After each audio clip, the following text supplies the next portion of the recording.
It is my pleasure to welcome you all today to this great occasion where we celebrate the graduation of our classes from PA school and PA education, and we welcome them into the profession.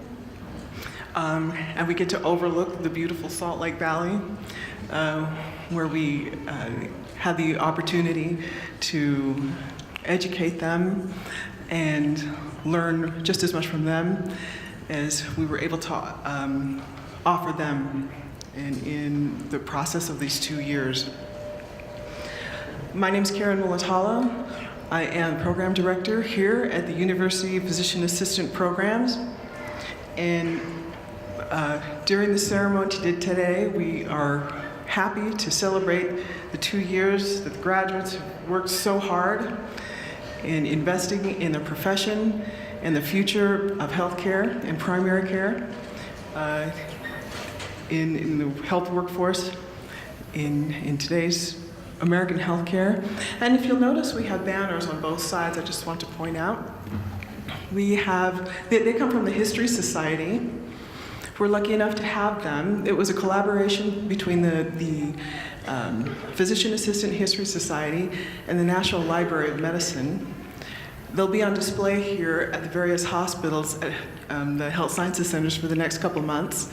But they're here for graduation, and they just document the role that physician assistants have played in the American healthcare system. So you can take a look at them as you are before and after the ceremony. But we're lucky to have them on display here for the 50th anniversary of the profession, which is also this year kind of a special occasion. And it's nice to have them here at the graduation for this class. As we begin, we'd like to recognize a few key people that are joining us. We have the Vice Chair of the Department of Family Preventive Medicine, Dr. Steve Alder.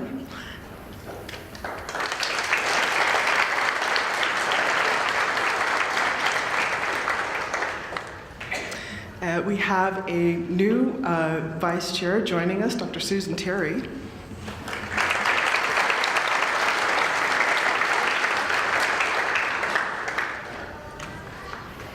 And we have also the AMA, Bill Hamilton, from the past president of the Utah Medical Association.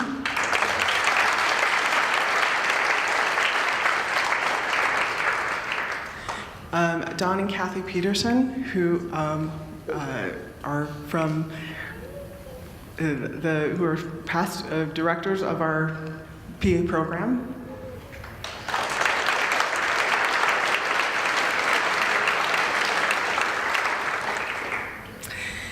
And probably the most important people of all who are attending with us are the parents and the brothers and the sisters who have loved our students through this journey, and we'd like to recognize them.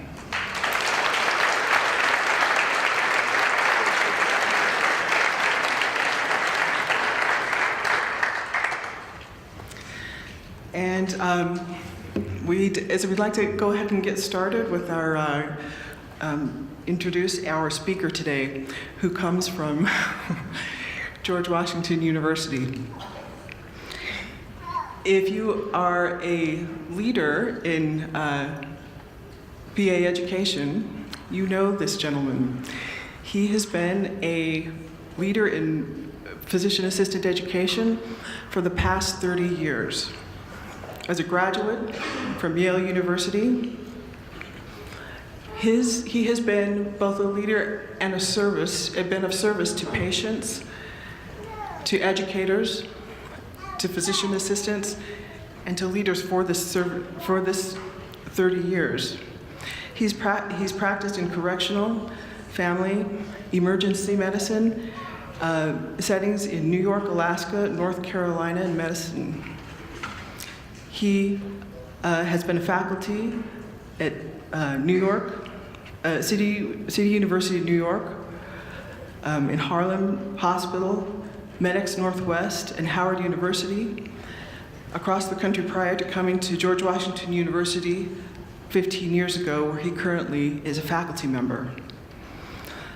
He advocates for the communities and for diversity, both in the workforce and in education and in the profession.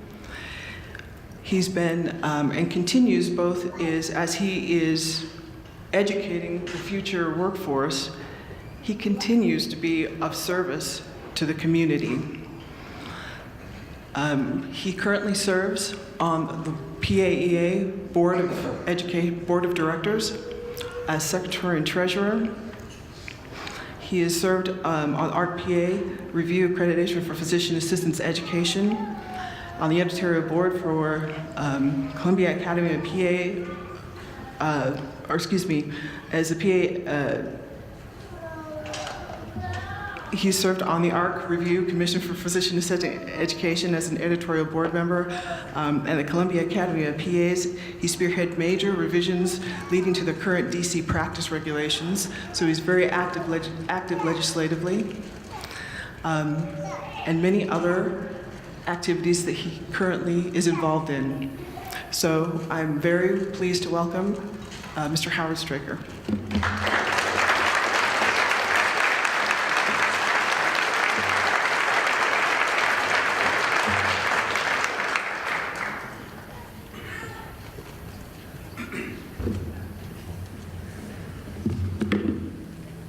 Does this work?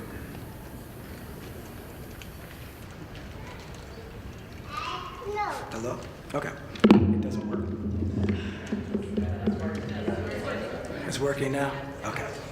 I'm not sure I'm going to use it, but I'm a faculty member, and I don't know if I can stand in the same spot all the time. So first of all, I want to thank everyone for being here in multiple ways. First of all, I want to thank the faculty for inviting me. I want to congratulate the graduates, the new PAs. I also want to congratulate your family members, your spouses, your parents, your children, your brothers and sisters. It's been a long haul for everyone, even though it's only 2 short years. So I want to thank you. And thank you for the opportunity to come to Utah. It's been I don't think I've been here in almost 20 years since I've been in Salt Lake. The PA convention was here in the 90s, and I remember coming to that, but I didn't make it up the hill. And this is a great opportunity for me because I've had opportunities to work with your faculty members over the years, and they're some of the top PA educators in the country, some of the top leaders in our profession. I've always wanted to kind of come see how they do what they do. So this is an opportunity for me also, so I appreciate that. So I know this is graduation. There's the traditional, you're expecting me to come and tell you, how it's such an important role that you have and high responsibility, and that, taking care of patients is a sacred responsibility. It's a very great and fun and rewarding responsibility. But I've just said that, and I've gotten that part out of the way. I actually want to kind of talk a little about just another aspect of being a PA that I want you to think about. But first I want to start with a little story. When I went to PA school, I graduated in '86, and when I went to PA school, my daughter, I guess she was 1 when I started. So somewhere along the line, either right after I graduated or right before I graduated, we were with someone, and my daughter's name is McKinney, and somebody said, "Oh, McKinney, what do you want to be when you grow up?" And she said, "I want to be a PA student." It's like, no you don't. It's the wrong goal. You have to set your goals high, and just being a student is not enough. And so today I want to talk to you like you've reached this goal, and let's talk about where the next goals are. So I'm going to start by having us think in the past and look back a little. In 1967, there were some innovations in medicine and healthcare. 2 in particular that I want to point out. One was, that was the year that the Medicare and Medicaid came into being. And it was a place where the country basically decided to take some responsibilities for the healthcare of the population that couldn't afford it or couldn't be guaranteed having healthcare, the elderly and those who were in poverty. But there was another innovation that happened that year, and that innovation was physician assistants. Back in North Carolina, at Duke, Dr. Eugene Stead started and put together this idea of training non-physicians to help meet the healthcare needs of the country. And he did it not because he wanted to become famous. He did it because he really saw a need to extend care to folks. And his passion and his desire to serve people is what created the idea for the PA profession. Then in 1968, Dr. Richard Smith, also known as Dick Smith, started the MEDEX program out in Seattle, taking the same idea that Dr. Stead had, which was actually a dream of Dr. Smith's, since when he was 17, he went to Cuba. This is pre-Castro, this is like in the early 50s. And he decided at his summer camp that he was working in, he saw people in need of health care, and he saw what the nurse was doing, and he decided that he wanted to help train more people to be able to provide health care. So when he got the opportunity to start the MEDEX program, he went to Seattle and did that with that same idea and the same passion to help serve and to provide care for folks across the healthcare spectrum across the country. He had a particular desire to have folks collaborate with communities, and with that, he tweaked the model, the PA model. And in tweaking that PA model, he started the MEDEX model. And the MEDEX model is a model that, for those who don't know, has an extended rotation in a primary care setting, like in a family medicine setting. And it could be 3 months, it could be 6 months. In those days, it was like 9 months, okay? But that tweaking is an important tweaking in the PA model. And there's not many programs that have that, and you actually are graduates of a program that has that. Having that protracted relationship over time in a community, in a healthcare setting, if no one told you nothing about it, you would soak in some of the ideas of what it's like to live there, what it takes to see people over and over. You learn more about your patients. You learn how to collaborate with your patients. You learn the resources. All of that happens in that setting. My students, unfortunately, switch rotations every 6 weeks. They don't get that protracted relationship. But part of the MEDEX model is that protracted relationship and helping you see what the role is in terms of collaborating with patients and collaborating with communities to provide care for folks. That was driven by his passion.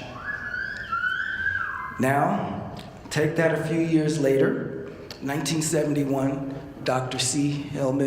Charles Hillman Castle, a mentor of Dr. Eugene Stead at Duke, first started the family medicine program here, but then also wanted to start the PA program here, because he saw a need to, particularly for those in rural areas and underserved areas, to kind of extend that. He himself was born in Mississippi, born in the house, without a doctor, without health care in his area. And he knew, and he came into medicine from that passion of wanting to serve and provide people with care and help them heal and be better. And so he decided, yeah, I'm a mentor of Dr. Stead's, but I like this MEDEX model, and we're gonna implement the MEDEX model here when we start the PA program. So he started the PA program, and that's kind of the foundation and the basis. And I wanted to kind of set that because I wanted to talk a little about that history. What did these three men have in common in this process? And the thing that they had in common is that they were led by their commitment to serve people. They wanted to bring healing to their fellow human beings, and they realized that everyone should be entitled to health care, and they wanted to find ways to make that happen. And they found that they could do this by extending that passion into training other folks to be able to do some of the same things. So they came up with a new model of medical professionals. But they looked beyond themselves. They weren't concerned about their own personal egos. They were more concerned about the people who were not privileged to have care. So they saw this as a priority need for patients in the United States, but also in the world. You know, after Dick Smith left medics in Seattle, he went to Hawaii and he spent the next 30 years working on training non-medical folks to provide health care across the world. So there's this natural feeling to serve, and I presume you have some of that, but this natural feeling to serve is the passion that drove them to take leadership roles. You know, they could have had this idea and just said, yeah, I think we can do this I think we can do this with non-medical folks, we can do that, but I'll just keep that to myself. But no, they saw a need, and they had a passion, and they wanted to be able to see the faces on patients that they were able to experience when they served them. They wanted to see that everybody have that opportunity, and so that's what they did. So they lived by their principles of providing service to folks everywhere. So let's fast forward 50 years. Let's go back a little less than 50 years, because this year is the 50th year. And the one thing I did want to note is that this year, and then last year, Dr. Castle and Dr. Smith both passed away as the profession reaches its 50th anniversary. So fast forward 50 years, I want you, the graduates, graduates, raise your hand so I know where I'm looking. I'm looking all over, okay, good. So I want you to take a moment and just think back 3 or 4 years ago. It might even be longer. Why did you want to become a PA? Just take a moment and think about it. Now, I can tell you what you put on your CASPA applications, okay? You tell us that you want to help people, you want to serve people. But I want you to think about it because that's really what got you to even write the application. I also know that there are people who, at least applicants who've told me, I don't know if they've written that on their applications, that they also wanted a nice lifestyle. I always hope when they tell me that what they mean is that they wanted a balanced life, and that they don't mean that they don't want responsibility to take care of people, because that's not what this is about. It's, you know. So think about that. You came and you chose to apply here, and the University of Utah PA program chose you because your mission's aligned. There's more than enough applicants to PA programs. Like the airlines. You could have chosen to go somewhere else, and they could have chosen someone else, but they chose you because your mission's aligned. The mission's to serve the underserved, to serve rural folks, to serve people who don't have care or are not getting good care. And because of that, I'm hoping that you're driven by that same passion to serve. I'm hoping that you realize that that passion that led to this new profession is the same passion that it takes to you to go out every day and take care of patients. And that once you chose to come to PA school, that you actually chose to lead your life in a new direction to provide service, at least at a higher level than whatever you were doing before. But you chose to lead in some ways. You started by choosing to lead your life. So, today you're entering the ranks of a still new but growing profession. We're over 100,000. You've worked very hard to get here. You've studied for days, nights, weekends, holidays, hours, minutes, and actually a couple years. You spent numerous hours and days in clinic, learning from your preceptors, learning from your patients, learning how to educate patients, learning how to take care and provide care for them. You spent a lot of time studying, but you did that because it's a serious responsibility. The responsibility of serving people. You've read a lot of books, you wrote articles, you've written papers, and you've performed projects. I know because I've heard and seen about some of the projects that you're required to do here. And that's all important because it's getting you to this first goal here of becoming a physician assistant. So I want to say that people back in the East know that I usually say that I was born to be a PA, which is really funny because I was born before there were PAs. But it's the right profession for me. And today is your birthday. You know, today you're being hatched. Today you're coming out of your shell and you're being released to the world of healthcare. So today is your birth as a PA. Now, you're going to be entering a world of medical care that is complex. It's a world where our understanding of human physiology, our understanding of genomics and genetics is constantly growing, where the number of new medications is rapidly multiplying, where the types of technology that we're using in healthcare is mushrooming. You're entering a world that functions with multiple healthcare organizations, multiple systems. There's private ones, public ones, military ones. They're all with ballooning expenses. And these entities don't always work together well, and they don't always end up serving patients well.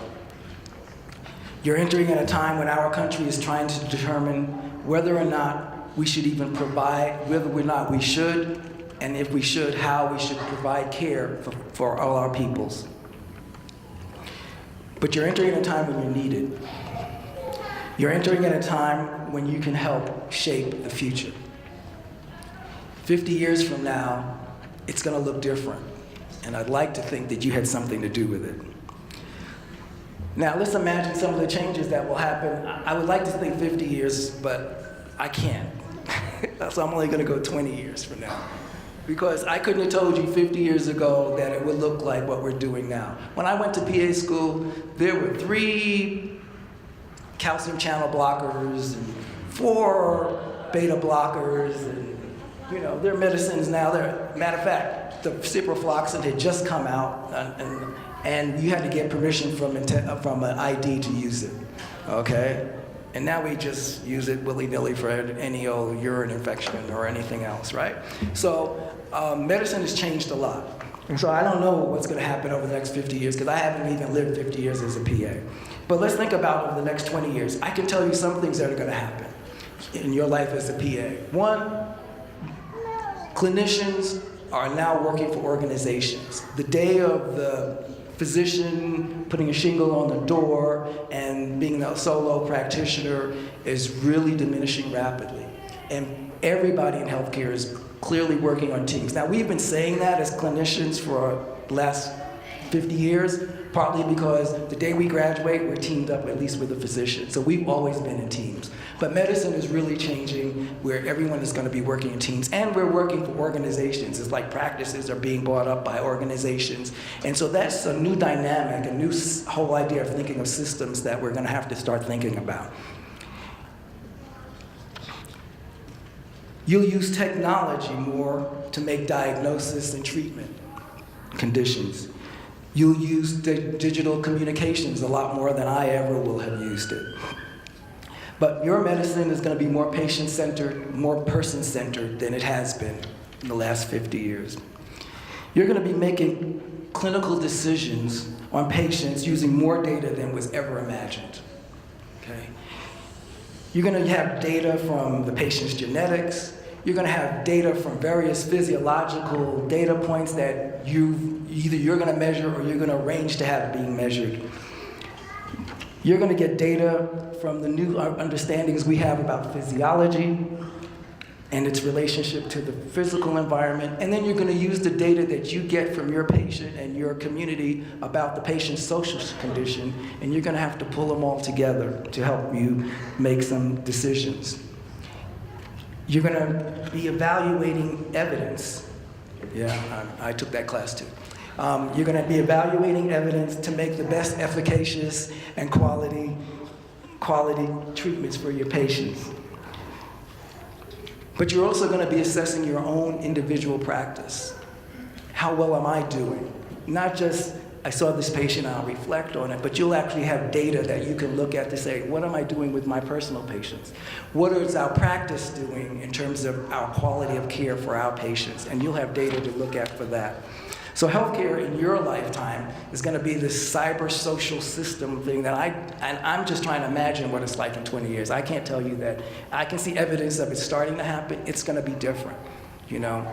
The reason I don't want to go 50 years is because I was a big Trekkie, and you know they had the tricorder, and that might be what it looks like in 50. So I only want to go to 20 years.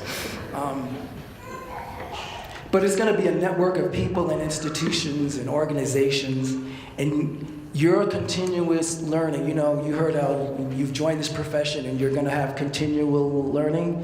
It's going to look different than mine is, because things are going to change.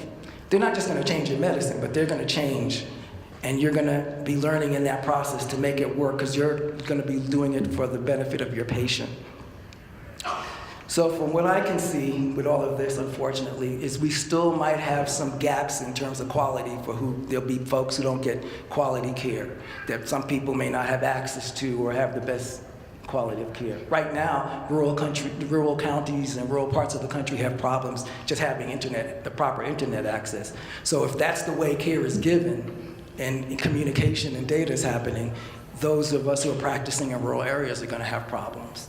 So we have to really think through how this is going to happen and how we're going to make this better. And it's going to have to involve, no matter what we do, it's going to have to involve our concern for our patients. So that passion that you have today is what's going to drive you for the next 20, 30 years as a clinician. So I know that might sound like doom and gloom, but I actually think that's pretty exciting. So I want to say, happy birthday. The fun is about to begin, okay? You've reached your goal, or at least your first milestone, and you're a PA. You're entering healthcare at a time when you're needed. The patients are asking for you. The country's asking for you, healthcare's asking for you, we need you. And so as you're coming into being a PA, I want you to think about what a PA is. You know, PAs are passionate advocates. See the PA there? You know, they're partners. We're passionate partners, and we're passionate partners for our patients' well-being. We listen to our patients. We try to understand their situations, what makes them unique. We walk a little in their shoes, communicate with them about their well-being. We guide them toward healthier lifestyles. We push them to help them get what they need. We push others to help them get what they need to help them heal. We work with our patients and the rest of the medical care team to lead the patients toward a better life. PAs are leaders. I don't think we talk enough about that part of us as a PA. So now you're a PA, and guess what? You come from a legacy of leaders. The three men I talked about earlier were driven by their passion to serve patients. The first PAs, the first three that graduated from Duke, or how many that graduated from Utah or from MEDEX in Seattle, they were all leaders. They led their patients toward healthier lives. They helped shape the practices they were in. It was a new concept. It was a whole new thing to kind of figure out how to make this work. And they led their communities. You go back and talk to those early graduates of any of the programs, and they will tell you how their relationship was with their communities and how they really enjoyed what they did and how the communities helped them enjoy that. But they pioneered the way for you. Today, we need your leadership. This may not be what you were thinking 3 or 4 years ago when you wrote your application for CASPA, but I really want you to think about it. You know, PAs are the best kept secret in healthcare. People know we do good work, but they don't hear enough from us. They don't hear us talking about the lives of our patients in public platforms. They don't hear us, they don't even sometimes hear us in our own teams. I know I've met PAs who just they're on the team and they might say a little, but they actually have more ideas than they want to say and share. So we need your voice and we need your perspective. Your perspective as a member of the team actually is very important. The newest member of the team has the newest set of eyes. I don't know if you've ever gone somewhere where everybody does something and you just don't understand, and all you have to say is, why do you do that? You know? And then people go, because we always do it, right? And then you begin to start questioning and looking at it, and sometimes new things come from there. So as a new member of a team, your perspective is important. It provides a view that also includes your training from here, and your perspective and your thinking about collaboration and taking care of the underserved. It also provides your patient's perspective, your front line. You know what your patient's experiences are, and they should be brought to the other tables that the patients are not at. And when you get the opportunity, you should bring your patient with you. Okay? And the other thing that it brings is something that we don't talk about. It's your interest and your skills that you had 2 years ago before you came to PA school, and the ones that you still have. You know, we kind of focus you on one area, but we realize you had a life before. We want you to go back to it, but we want you to bring that life with you to your profession. And we want you to bring your profession with you to your life. So you're a University of Utah MEDEX PA. You come from a tradition of leadership that's built this innovation based on the passion to serve.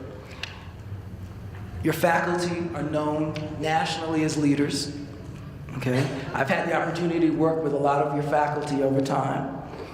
There have been 3 presidents of Physician Assistant Education Association that have come out of the faculty here, starting with Dr. Castle, Connie Golgar, Don Peterson. They were all presidents of PAEA.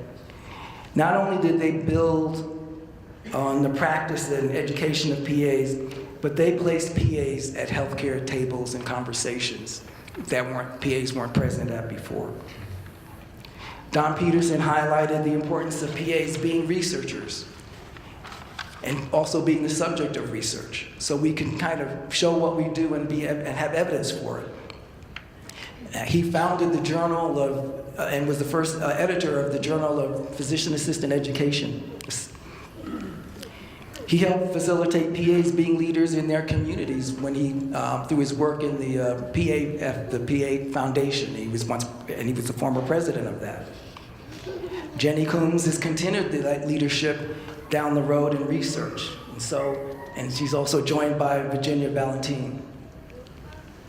The Utah MEDEX values of service and engagement with rural and underserved is highlighted by other works of other faculty. Kathy Peterson has done work in bringing PAs to serve in international areas, and has also been joined by other faculty like Nadia Cobb, excuse me. I'm marrying Utah. PA education has maintained high quality from the work of your faculty. You know, and actually some of your faculty are alumni faculty now at this point, but you know, Connie Golgar and Dave Cahey have taught PA faculty across the country and brought us up to date on how to teach evidence-based medicine, putting us at that edge. They've helped us be at the cutting edge of understanding and teaching genetics and genomics. I don't know if you know Olivia Ziegler, who is a former faculty member, but she is PAEA's assessment director, and she has done a lot of work across the country helping PA faculty assess the kind of work that we do when we're training students. Darren Runyon is known for his work in diversity of the profession and focusing on work in underserved communities. Dan Krause has done work, well, he's done everything. But he's done a lot of work around the local Utah Academy of PAs, as has Jared Spackman. And Joe Rose is a faculty member who's been doing some workshops with PAEA, training other faculty in faculty development, and is known for things on transgender medicine and talking about transgender medicine. Sandy Sanderson is also a member who's been doing workshops and doing work across the country. So your faculty have really been out there. People across the country know about Utah PA program and know the work and the quality of the faculty members and know the quality of the graduates. So leadership is in your blood, your PA blood at least. Okay. Now, does this mean that you're going to go out and become administrator in your practice or run the Utah Academy, become the president of the Utah Academy of PAs next year? No. Actually, I don't want you to jump in and do it right then and there. But what it means that on your journey as a PA, it's going to include leadership roles and leadership opportunities. But I want you to think about what is leadership for a second. Because there's different kinds of leadership. There's the John Wayne, big, pompous type leadership. I hope some of you know who John Wayne is. I don't have a Harry Potter equivalent. So there's authoritarian leadership, there's leadership of government, or companies, schools, hospitals, etc. There's those who study leadership say there are different types of leadership. There's leadership, and they've got names and classifications. There's transactional leaders, there are transformational leaders, situational leaders. There's all, you could study leadership that way. But I really want you to think of and highlight a certain type of leadership behavior, because I think PAs fit into it really well. And it's a kind of leadership behavior that places the well-being of others before their own self-interest. These kind of leaders are attentive to the concerns of their followers. Now, their followers could be an organization, their followers could be the people they work with, followers could be your patients.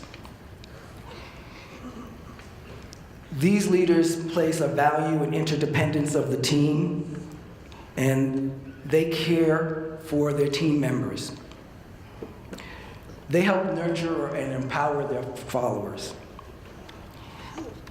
This leadership has a contradictory kind of name. It's called servant leadership. But I think it kind of fits the idea of PAs very well. It seems contradictory that you could be a servant and you could be a leader.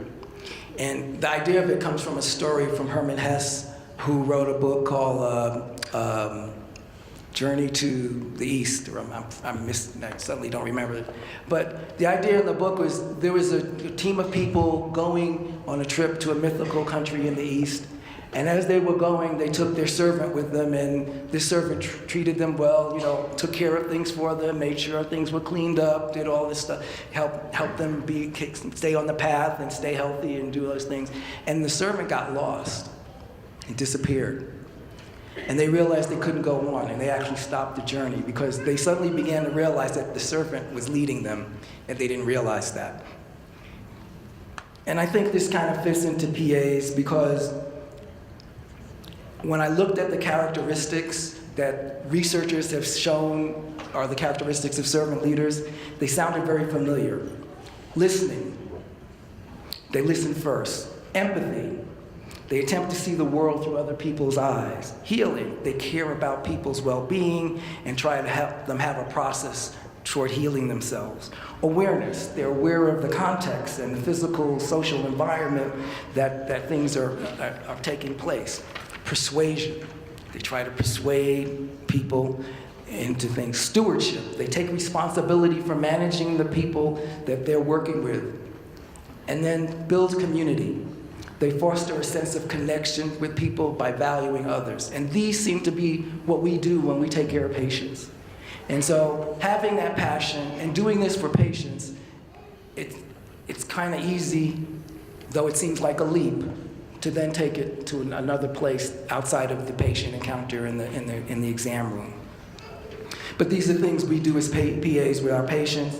The thing about leadership is that you don't have to restrict it to just staying in that room with the patient, but you can use that passion to serve and heal others and let that drive you to affect patients in other ways and in ways that impact others beyond the patients that are just yours. So it's this passion to serve. It's the passion to consider serving as many people as possible in the best ways possible that created our profession, and that your leadership is embedded in your passion, and you should start from there. So manifesting this passion is not limited to the PA organization or directly in healthcare. So your journey as a PA is going to provide you with opportunities. And when those opportunities for leadership arrive, I want you to jump in. For instance, you might be asked to help coordinate the practice that you're in on a project to kind of help them function more effectively. Jump in. You might find that you want to serve more people by training future PAs or maybe other health professionals. This is the kind of leadership that your faculty models. Jump in. You might find that you want to work with an organization to help them, you want your work organization to help them better understand your patient's perspective, so you join a committee or take on an administrative role, and if that opportunity comes, jump in. Or you might want to initiate a community project. It could be real simple, like just helping supply reading books to young kids in communities who can't afford them. Jump in. Or you might decide to run for office. Maybe school board, mayor. You know, we've had PAs who've been mayors. We even have a congresswoman who's a PA, Karen Bass.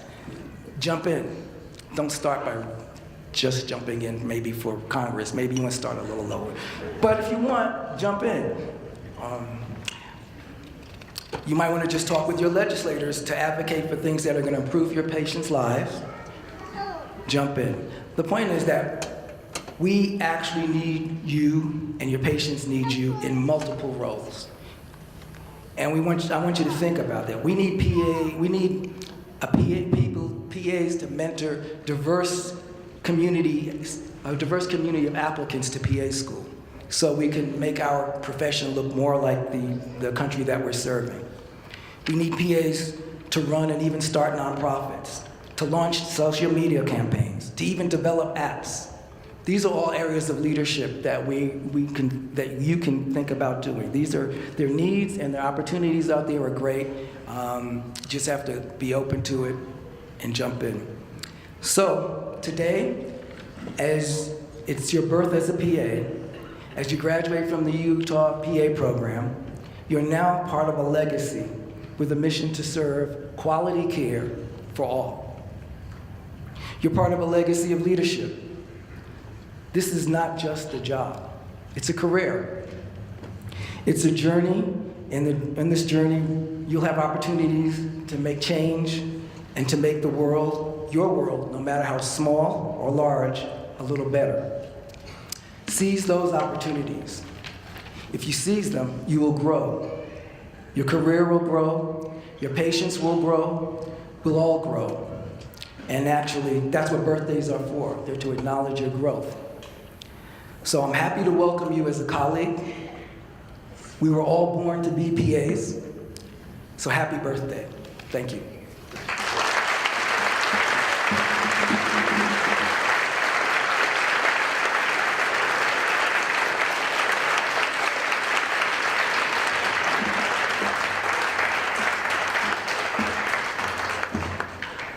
Hi, Class 46.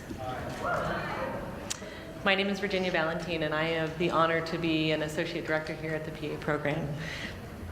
So we have a tradition here at UPAP where we present awards at our graduation celebration to recognize outstanding students that stuck out. You guys know the students that are here, so you know that this is hard. There's a lot of really great people here. Core faculty members nominate students, and after a lengthy discussion and reflection, a vote is held. More than one student or preceptor may be selected for a given award, and you can find the names of these awards on the inside cover of your program. I am pleased that I've been asked to present the Robert M. Alston Commitment to Excellence Award. This award was designed to honor a student who embodies academic, clinical, and professional excellence. I had never had the honor to meet Dr. Alston, but Don Peterson, our prior program director that you heard spoke of earlier, described him saying, "Bob was a physician involved in FHP, a bygone HMO here in Salt Lake. From back in the early 1970s, he was an associate VP and medical director of this organization at the time of his death in the 1970s. 20 years ago. Bob was also always supportive of PAs and helped our profession in numerous ways, both at the local and national level. He was greatly missed by our collective profession and by those who knew him for his caring, professional, and dynamic leadership. This award is given in an intent to honor Bob's caring, attitude, vision in our profession, and the ability to serve and encouragement of the type of profession that Bob embodied. This year's award recipient was chosen by the faculty because of an exemplary ability to care and provide excellence during his education while he was here at this program. One faculty member commented, "This student is a consummate professional. He's always kind and respectful, always prepared. He embraces our mission before entering and strives to do his best to work during the program as an advocate and ally. He always reached out to his CA group, lending a hand to anyone who needed it." He was also thought highly of during the clinical year. One of his preceptors noted, "This student was always helpful and kind to all patients, a member of both the staff and the care team." Multiple patients and families commented, "Can I see that kind gentleman from Mississippi?" He is dedicated and is always seeking to learn more through reading and asking questions. On the surgery service, they stated, "I felt he went above and beyond in a personal initiative, taking advantage of learning opportunities and being a helpful, enthusiastic member of our busy service. His easy bedside manner develops rapport with patients and gets along well with every member of the team." Another preceptor stated, "This student did a great job. He has a wonderful manner with people and is easygoing with patients and really connects with all. He's sincere, intelligent, and hardworking." As a former nurse myself, I am proud that another former nurse is receiving this honor.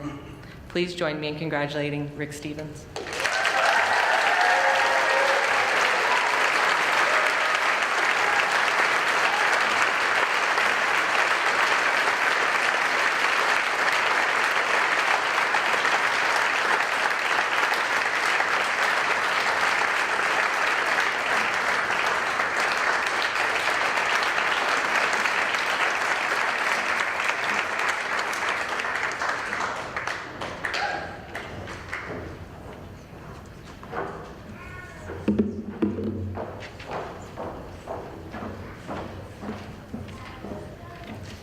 Good morning.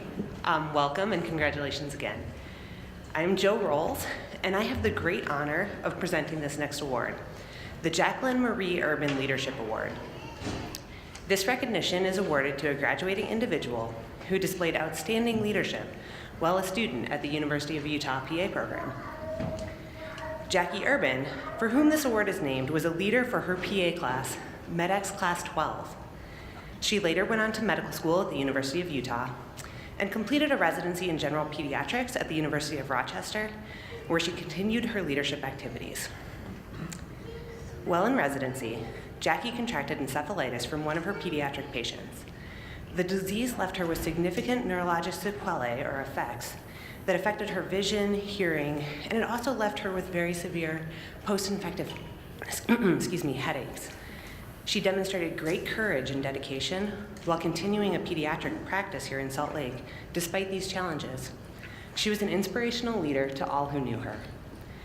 Jackie died tragically while giving birth to a healthy son about 17 years ago.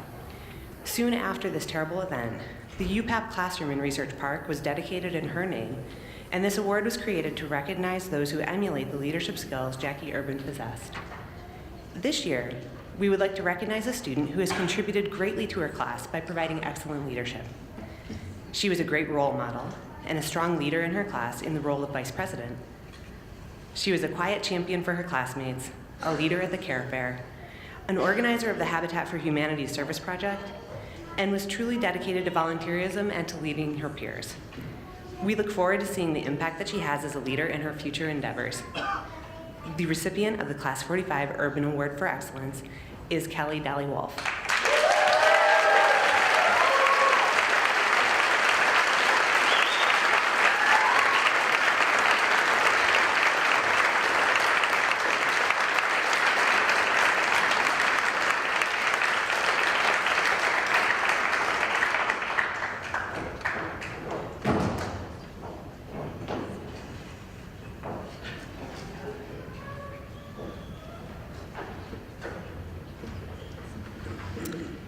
So I'm actually going to be giving out 2 awards. The first award, you don't see the name in the program, but I'm going to tell you a little bit about the first award. It is the Stephen Helmstead Award for Political Action. I've actually given this award out since 2004.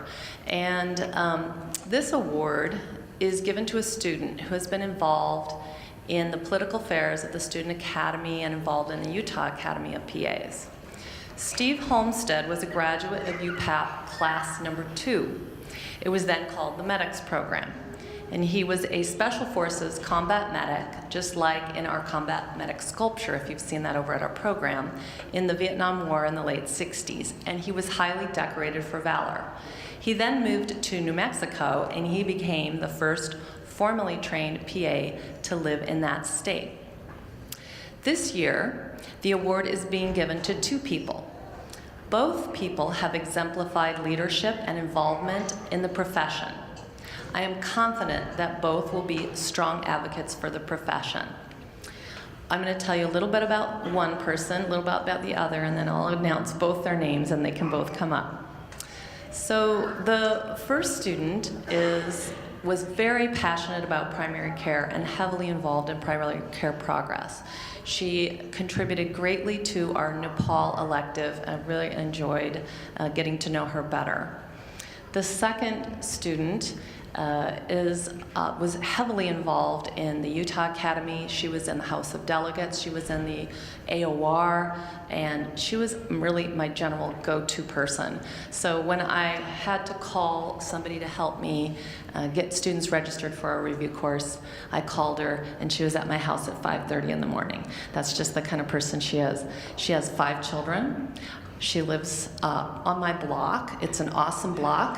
We have several PAs, actually, that have graduated from our program that are now going to be on my awesome block, Logan Avenue in Sugar House. Her youngest was 3 years old when she started the program. So she's really a dynamic person. So this year, the Homestead Award goes to both Natalie B. and Kara Crosby.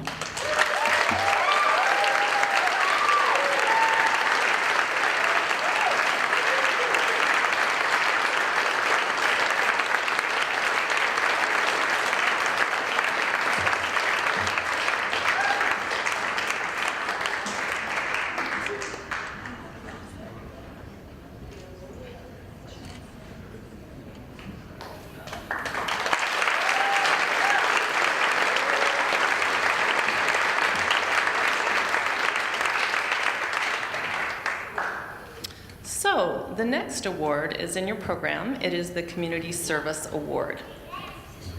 This award this year is going to the student who has been, again, our basic go-to guy for basically every single service learning event that we've scheduled. This includes, but is not limited to, the Malahay Free Clinic, the Care Fair, the Migrant Farm Worker Clinic, and really much more. He's also been a champion for many of his classmates. And speaking for myself, the one person I would call on to help me with basically everything from audiovisual problems to organizing the Reach Out and Read books, he's really been a quiet person who has done great works, especially helping people, and he does it absolutely quietly and without need for any accolades, and I think everyone will agree with it. This year, the award goes to Dan Mormon.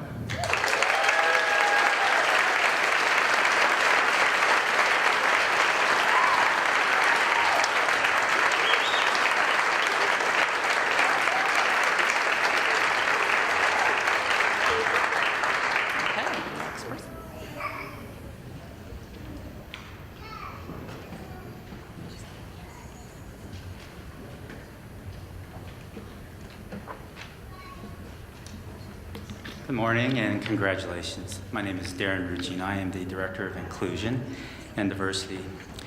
It's my privilege to be able to present the Activism and Social Service Award, which recognizes the student who demonstrates outstanding dedication and accountability to the concepts of social justice. The definition of activist is one whose work brings about social change. This individual's life embodies the meaning of the award and the Utah Physician Assistant mission. Anyone who truly knows this individual would attest to this.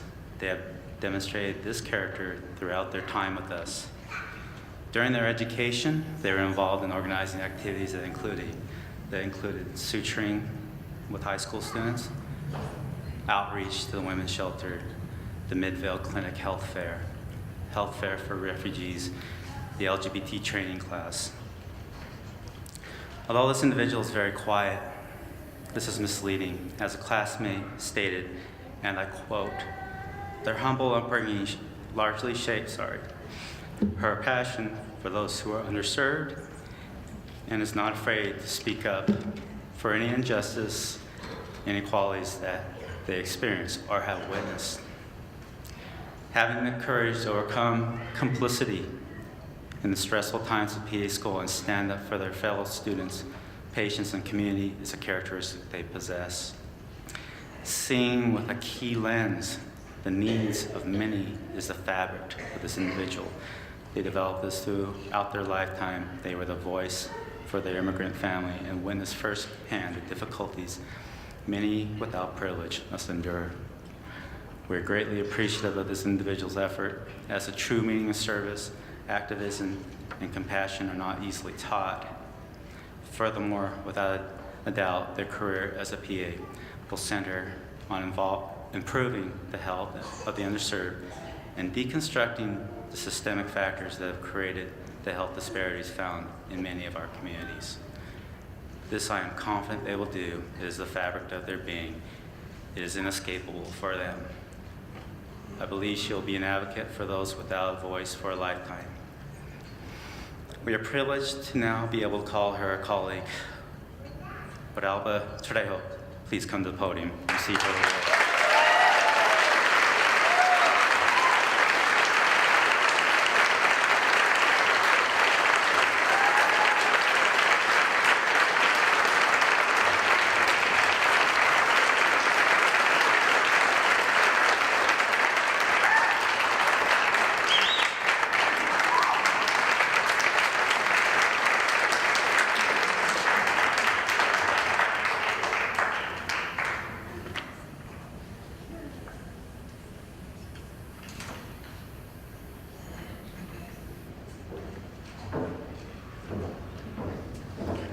Good morning.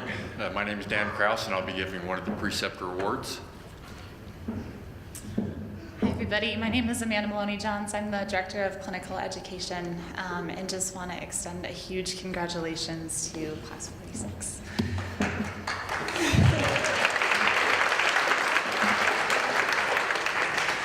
Dan and I are honored to present this year's Preceptor of the Year Awards to three very, very well-deserving preceptors.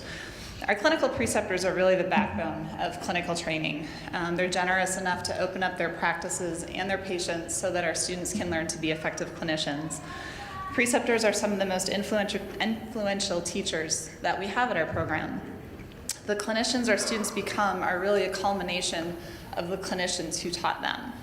And someday, hopefully, our graduates will teach others who follow them. There's an excerpt from a story published in the New England Journal of Medicine that was introduced to me by Dave Cahey several years ago that so eloquently states how even years from now, your preceptors will continue to teach you. It reads, "Once your preceptor, always your preceptor. I have been thinking about the voices that echo in your head when you make a clinical decision, even a relatively low acuity decision about a child who doesn't seem critically ill. You can't let all the what-ifs terrorize you, so you just go on practicing, haunted by stories. Stories you're a part of, stories that happen to people you love, or know well, or take care of. Stories you hear from your teachers and colleagues, and the occasional well-told story that enters your brain and lives there. All those ghosts that hover at your shoulder or in the dark places of your mind. I had a peculiar sense of multiple levels of precepting, of me standing over the intern, and my preceptor standing over me, and of all the ways that your medical education comes down to you partly from people who you will never meet." Before we give the awards today, I also just wanted to acknowledge one of our longtime preceptors, Brian Diddy, who sadly passed away a few months ago. Brian was a UPAP graduate and really lived our mission performing primary care out in Tooele, and we'll really miss him and remember him as a great PA and a great person and a great preceptor. So we'd like to honor 3 preceptors today. The first award goes to Dr. Veronica Zalkowski, who is a pediatrician at the University of Utah Stansberry Clinic. Unfortunately, she couldn't be with us today, but we'll ensure that she receives the award, and we thank her very much for her dedication to the education of our students.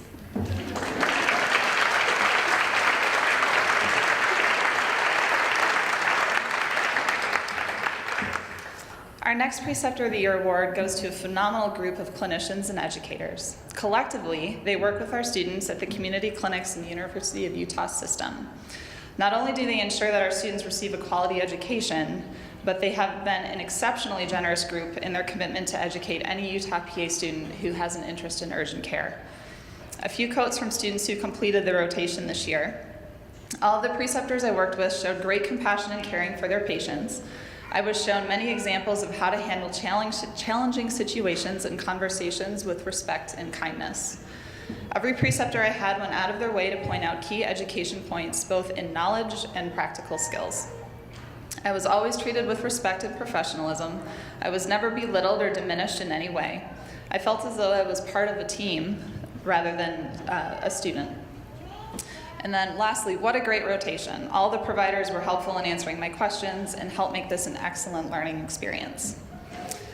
We cannot express our gratitude enough for their dedication to our program and to our students. So please join me in congratulating Medical Director Dr. John Barrett, Associate Medical Director PA Tracy Wood, and the University of Utah Community Clinic Urgent Care Tiger team.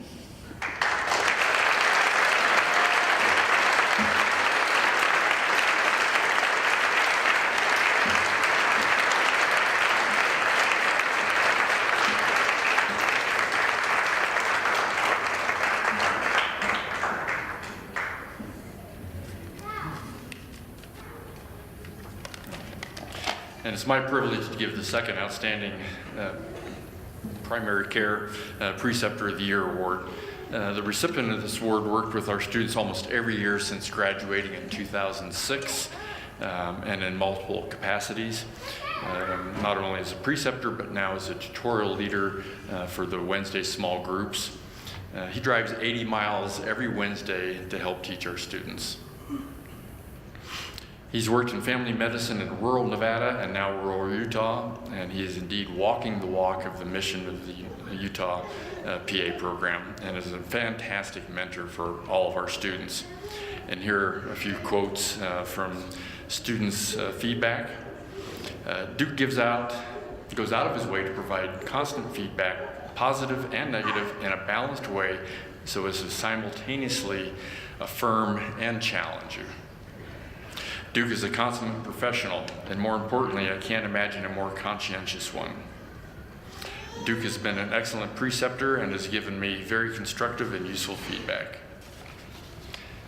Another one, I can't speak highly enough of Duke Gibson as both a preceptor and as a provider, nor recommend more strongly continued use of this site. Duke is an incredible asset to our program, and I'm pleased to think of all the future students who will benefit by being placed with him. Well, Duke, not only have the students nominated you as one of our outstanding preceptors by virtue of these evaluations, but they've also signed you up to precept for the next 20 years. Please help me welcome Duke Gibson, Outstanding Primary Care Preceptor of the Year.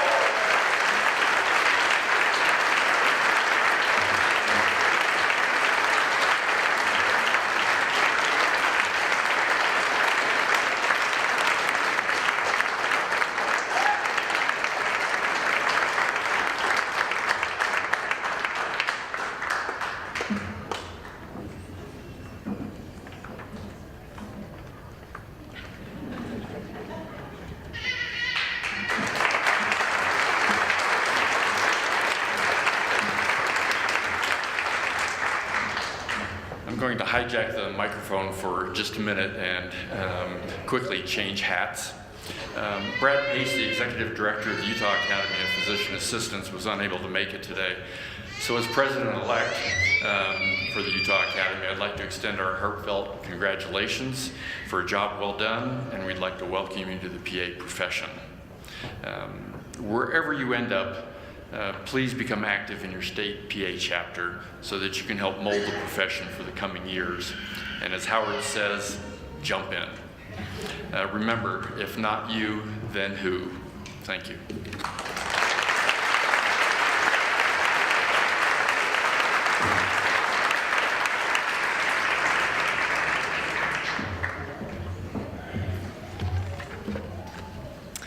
All right, this next award is called the Director's Award, and this will be going to one of the instructors who's moved on to another institution, a very lucky institution. This instructor is one who this last class has had the privilege of teaching the last time.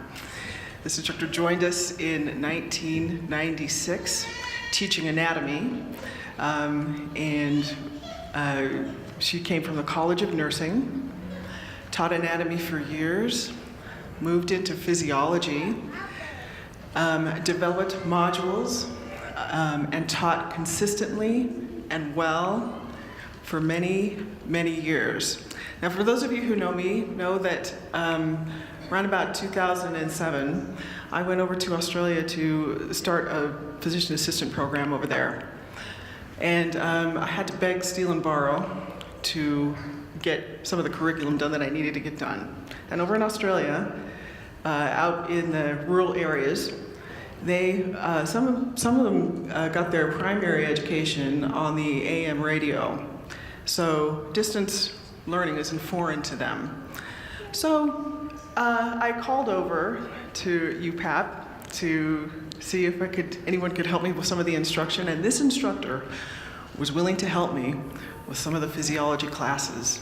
And she said, I so happen to develop some modules that might work for your course. And she helped me for 3 years, in addition to the work she was already doing at UPAP. So for 3 years, we had 3 cohorts of Australian physician assistants that were taught in addition to the work that she did for the UPAP, simply because I was alumni of this program. And that was, the quality was superb, and all I had to do was come back and treat her to lunch when I came to visit at Salt Lake City. This is Alexa Doig, and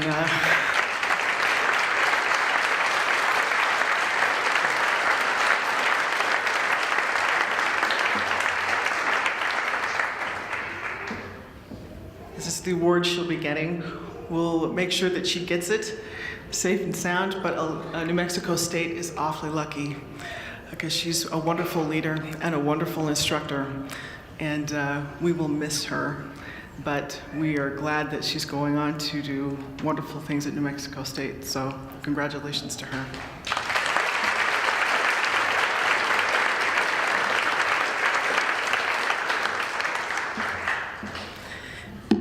And our last award is called the Patron of the Profession. And I'm so glad that we have been talking about leadership and service leaders, because our last Patron of the Profession award goes to a true service leader. And lots of times, I think lots of the leaders that get recognized, especially in American culture, are leaders that I think manage things, they manage up well, what I call manage up. They make good connections. They tend to have good charisma, and that's needed and necessary. But sometimes I think service leaders who organize and implement service well oftentimes don't get recognized the way they should. And sometimes you get leaders who do both things well. And I believe the recipient of this next award has done both things well. When I was 28 years old and a brand new faculty member at UPAP, and when Howard talks about a legacy of leadership, I benefited from that legacy of leadership and was able to take over as chair of the Committee of Diversity for PAEA, and I went to my first conference and took over for a PA named Les Howard, a committee who was who was a fantastic leader and gave the reins over to me and this committee of diverse members who have been talking about and probably were feeling a bit bad and marginalized about the organization at that point, when a 28-year-old brand new faculty member took over as leader, as you can imagine, pretty much got up and left the room. There was one PA that stayed, PA educator that stayed, and that was this particular individual. And I am not the only leader whom this leader has mentored and stayed with me on an 8-year journey. When Katrina happened and that disaster cracked open the social injustice that sometimes our systems can hide for years, the heartbreaking circumstances that opened up could not stop him from going and serving the people of the 9th Ward. For years after, the news media covered it for hours. And he organized PA rotations to go back and help the people of the 9th Ward. He's represented our profession well, outside of our profession, in these ways. The recipient of the Patron of the Profession is Howard Straker.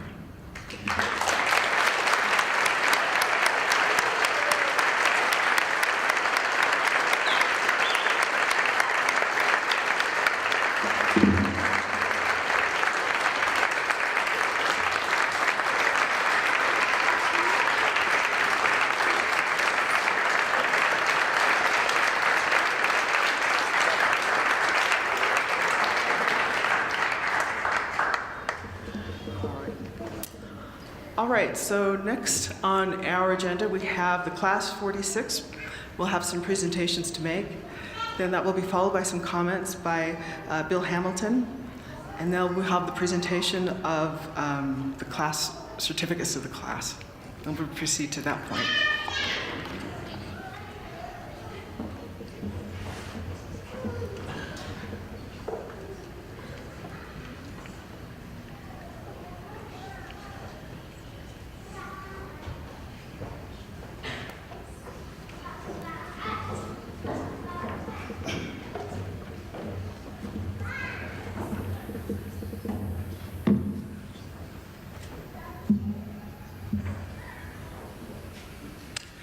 Hello, everyone. So we have the wonderful opportunity to present a class gift to the Malahe Free Clinic. And so I just want to talk about a little bit what the clinic is, especially because, a lot of people, when they look at that word, they're like, "What? How do you pronounce that?" I had the opportunity to actually volunteer at the clinic beforehand for a little over 2 years. And I honestly I give them a lot of credit for getting me into PA school. And I tried to volunteer at a lot of places, but this was by far my favorite place to volunteer at, and a lot of great experiences. So at the clinic, they've been around since 2005. And I believe in those first years, they were seeing about 5,000 patients.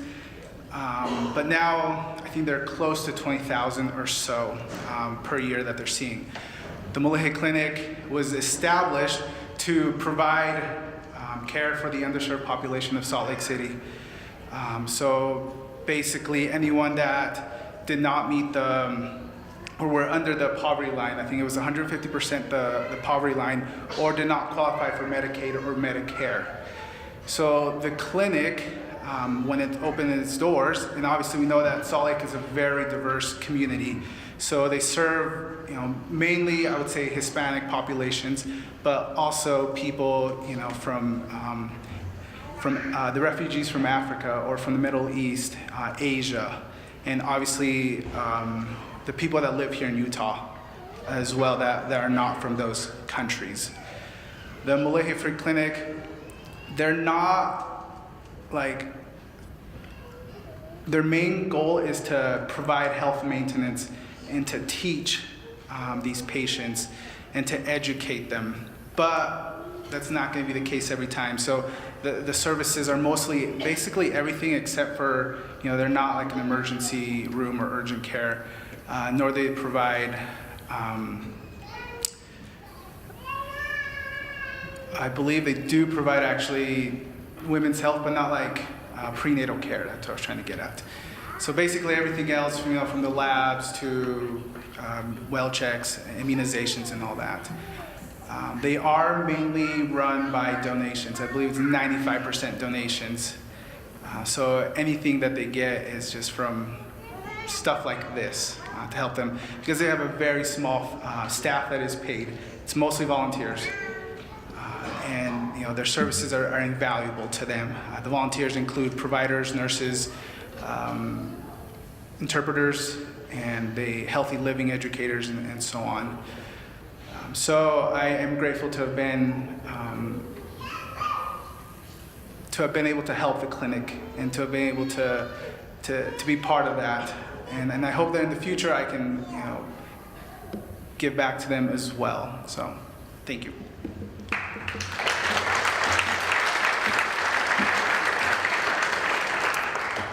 So as students, we had the opportunity to operate a student-run clinic at Malahay.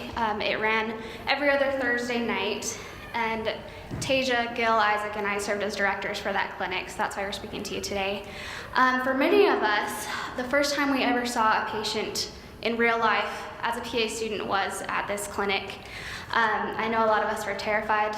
We didn't really know what questions to ask. We didn't even know what half the words are that we learned. But it was a safe environment for us to get to understand how to take a history, how to do a physical, how to communicate with someone who maybe doesn't speak our language. And I think a lot of us will be, when we look back on our time that we spent at Malahay, we'll be really grateful for all the things that we learned. We learned communication, not only with our patients, but with preceptors and other staff members at the clinic. We also learned teamwork. We worked with PA students in the year above or below us, as well as pharmacy students. And we also learned, I think it reiterated for us the reason why we all decided to come to UPAP in the first place. Malahay represents the mission of the University of Utah PA program, its commitment to serve the underserved, and that's what we're about, and that's why we all wanted to come here. And so we wanted to give back to Malahay in a way that we think we've been given way more than what we could ever give.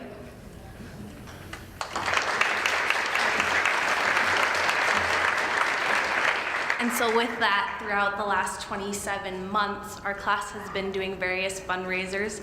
Mainly, we've been selling food to ourselves, and we thank you, Claire, in the back, who's now holding a beautiful baby, for stocking that, going to Costco and keeping it running. And we also need to give a big thanks to Christina for getting us beautiful UPAP gear, and a lot of you have that gear now, I'm sure. And we were able to fundraise money that way throughout the last 27 months. So I believe that the Malahay Clinic with our program is one of the characteristics that I actually wanted to come to this program.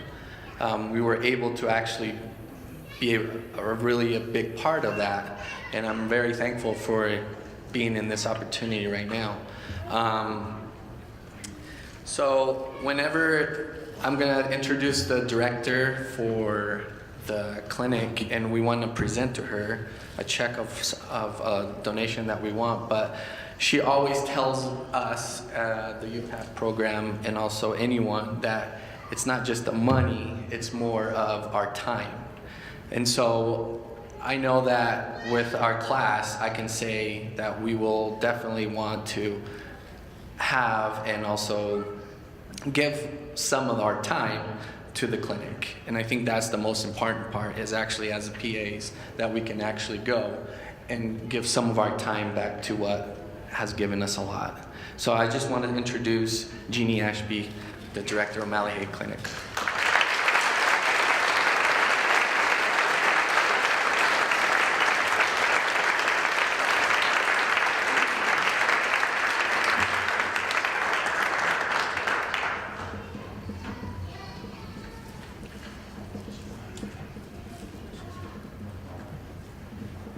I just want you guys to pretend that this is a huge check. So, It is.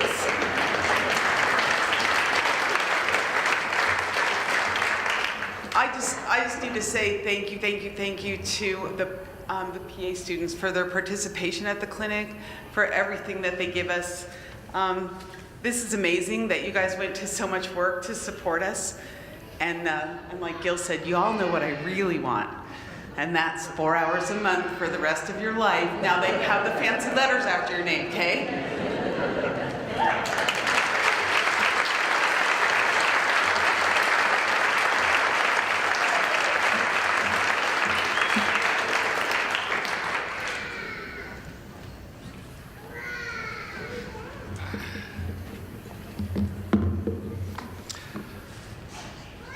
Well, it's such an honor to be here again. This is the third year in a row that I have been able to speak to you, and I've been invited back in spite of some of the mistakes that were made in the past. Each year that I've come here, there's been a little slight mistake on my title or my introduction. I know because I keep your past programs. Last year I was introduced, or the program said I was the president-elect of the Utah Medical Association. And being the prima donna that I am, I made a big deal of that mistake. I accused you of republishing the same program to save money, because I've been the president-elect before. And I guess I made such a big deal of it that when I walked in today, Jared Spackman ran up to me and said, "Did you see the program? We've got your title correct in it." So I've been trying to find a mistake, and I found just a slight one. Karen, when you introduced me, you slipped for just a second, common mistake, and said I was from the AMA, not the UMA. Common mistake, I can see how you made it. But actually, it turns out that was not a mistake. I was an officer at the AMA. I was the chairman of the AMA's Political Action Committee for several years. I could have chosen the Ethics Committee, but I like politics better. It's just dirtier, more controversial, and I seem to be drawn to controversy. In fact, if you want to understand politics, you have to look at the derivation of the word politics. It comes from the Greek word poly, meaning many, and ticks, meaning blood-sucking leeches. So I was just attracted to it. Today I'm representing the almost 4,000 physicians in the state of Utah that are members of the see, I made the mistake too. The Utah Medical Association, and we are proud co-sponsors of this program, and it's because we appreciate all of you so much. That's a big organization. I'm not intimidated by big organizations. I came from a big family. I was raised in a big family. I was the oldest of 11 children. In fact, I never slept alone until after I was married.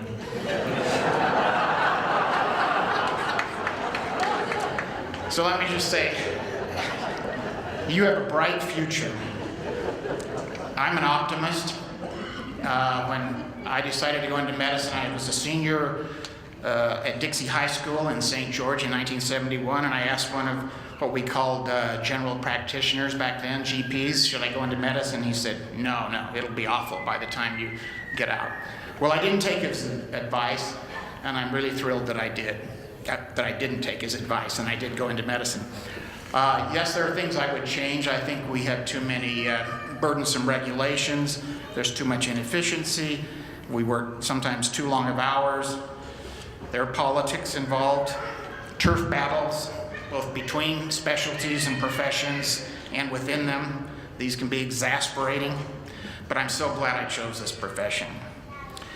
And you will see immense improvements and extraordinary advancements in your career. I like what Howard said when he talked about beta blockers and antibiotics. You know, that's what we older people do to you young people. We love to talk about what it was like when we were your age, right? I do it to my kids. They hate it, but I love doing it. So, when I was your age, actually I'm an anesthesiologist, and what I do today and the drugs I use, the monitors I have are completely different than when I started my residency about 35 years ago. So I envy all of you because you have things like smartphones and up-to-date application where you can look up the world's knowledge of medicine, and it is, strangely enough, up-to-date. When I was young, when I was your age, we had textbooks and libraries. You've probably read about those in museums. Libraries were big buildings that housed things called books. These were papers that were bound together. You may have seen those. But you will have the advantage of having the world's knowledge right at your fingerprints. You will also be able to use electronic health records. Now, for people my age, these are really tough as we're doing this right now at Intermountain Healthcare. I know I'm in charge of that, and it's driving me crazy. But they will be improved, and as you are in practice, you'll see those get better and better. Now, Howard also mentioned the team approach to care. I totally believe in this. Medicine is just way too complicated for one individual. The days of the single solo surgeon, the Renaissance man are gone. We have to work in teams, and you are very well positioned for that. Now, as I walked in today, I ran into one of the doctors from my hospital, Hank Duffy. He's an emergency physician at Intermountain Medical Center. I've known him for years. He said his daughter, Claire Duffy, is in your class. Is Claire here? Congratulations, Claire. And we were talking about who spoke at our graduations. He said they tried to invite Alan Alda to their graduation because he played a doctor on TV. They didn't get him, and they ended up with Dr. Hashimoto, who is the same doctor that spoke at my graduation. Dr. Hashimoto was a surgeon, and he taught us anatomy, and he was really good. But he gave us some advice then that I want to repeat and give to you. He said, listen to your patients. They will tell you their diagnosis. They live with it all the time. You enter their lives for a short time. They may not know the name of their condition, but if you will listen carefully, they will tell you their diagnosis. So finally, let me say, when you graduate, you will get a license from a state that allows you to practice. And most of you will be granted privileges to practice those privileges by a board of a facility or an institution. This is not a right. It's exactly what it says. It's a privilege, and it is truly a privilege to help heal the sick and the afflicted. Thank you very much.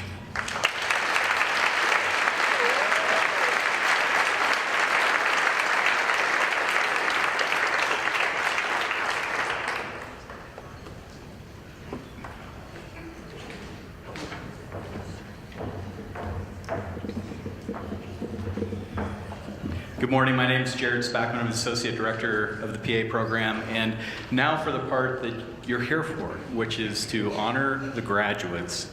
And this is one of our favorite days of the year because we get to see their families, and we get to recognize and honor the sacrifice that you've jointly made in order to come to this point. So we congratulate the class. What we're going to do is we're going to line you up alphabetically by the program. So if we can have the graduates come around this side and line up, then what we're going to do is we're going to call your name. You can come up to the stage and you'll receive your diploma. And you also have the opportunity to say a few words if you'd like. So we'll go ahead and start that process. You guys know your name. So Christina, you might see that your name in your last name in the program is actually incorrect. Line up with your true identity, please. All right. She's right here. So we'll just go back and forth. And also, we're honored to have Dr. Hamilton stay with us on the stage and present those diplomas.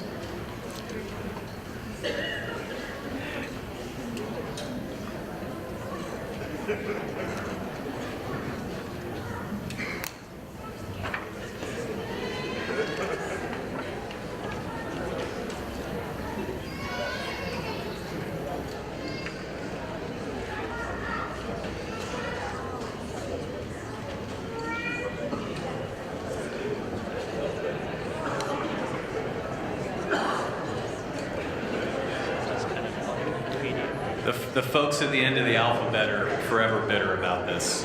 Yeah. All right. That's right. Sorry, Nick.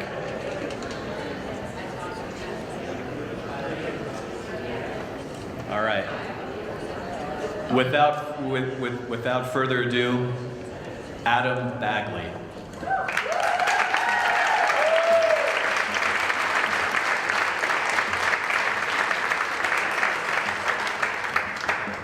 I just wanted to say thank you to all the faculty members for teaching me and instructing me. Thank you to my family for supporting me through this. Some of you might know that I served in the military for 12 years and did 3 tours, 1 to Iraq and 2 to Afghanistan. And some days of PA school, I wished I was back there rather than PA school. So thank you.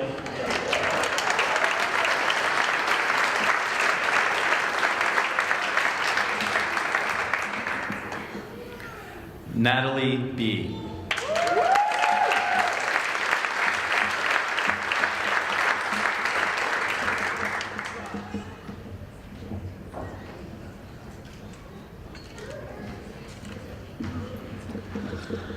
I just want to say thank you to UPAP. Being accepted and allowed to go through this program has been a privilege, not just for me, but for my family. It's a huge blessing for my family as well. So despite the sacrifice and the crazy life of PA school, this is a celebration for my entire family, and I want to acknowledge them and their sacrifice in allowing me to follow this lifelong dream. So, way to go, guys. Thank you.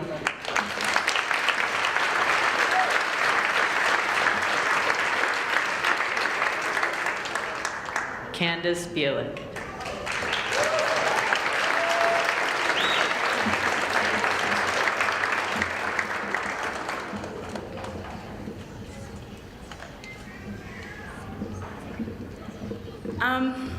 I didn't know I was going to get to say something.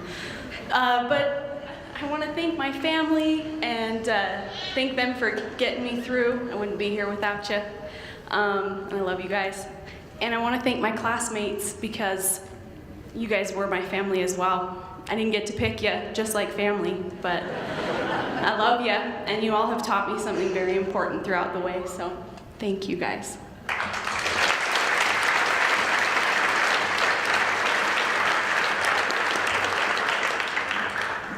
Heather Boyle.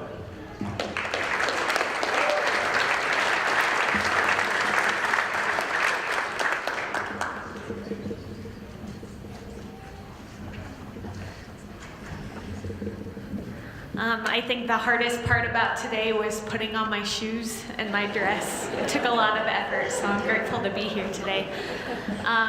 I think the hardest part about PA school isn't so much the homework or sitting through the lectures or the clinics. It's being away from the people that you really love and the people you really want to be around. And so I'm so grateful for the support of my husband and for my son, and I'm so grateful that we made it this far.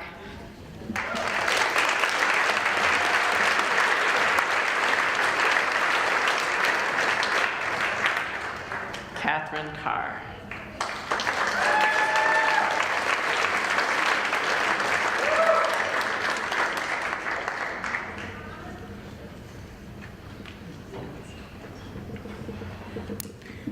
I agreed that I wasn't going to say anything, but while I'm here, thank you to all the faculty at UPAP, as well as my preceptors who are in the crowd.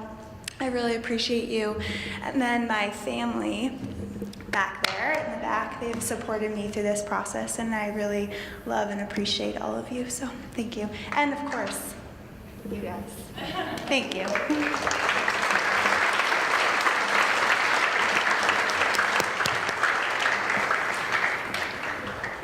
Karis Cassidy.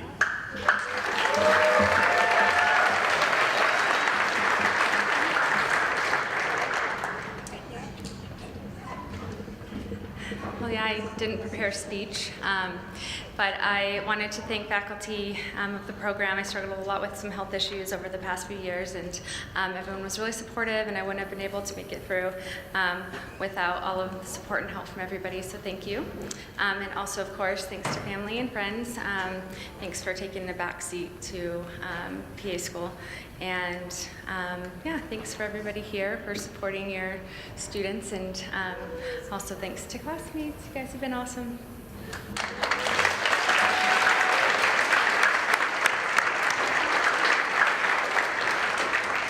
Kara Crosby.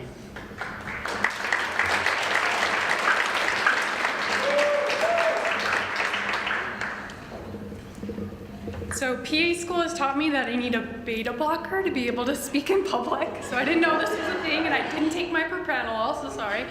But I just wanted to give a quick shout out to Jared for showing me what it's like to be a PA and a political fire horse. I don't know why I'm crying. And to my family for coming to New York, from New York, and to my husband for putting up with me being so grumpy and anxious. And to Joe for showing me how to love every single one of my patients and to do no harm and what that looks like with certain populations. So this is embarrassing, but thank you so much.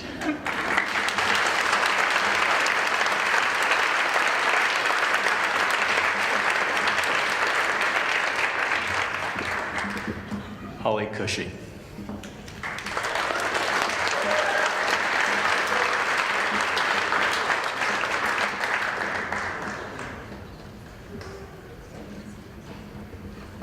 I just want to say thank you guys so much.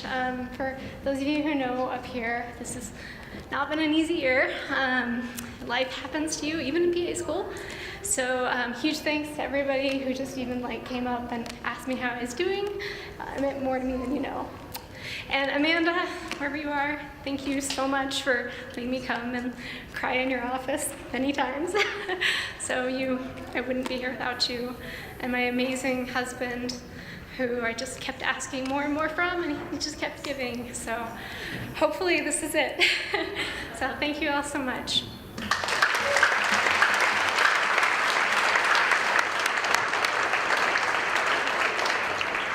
Kelly Daly Wolf.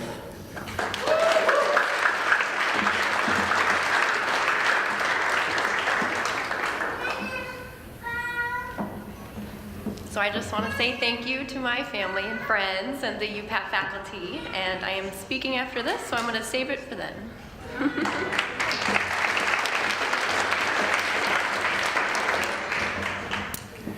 Claire Duffy.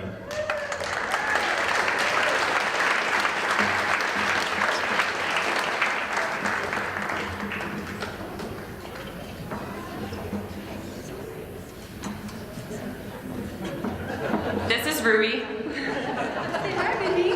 I remember Jared told us first week or second week that we were going to be the worst version of ourselves for 2 years, and I think it might have been true. So I wanted to thank my family for supporting me and sticking with me and really putting up with me.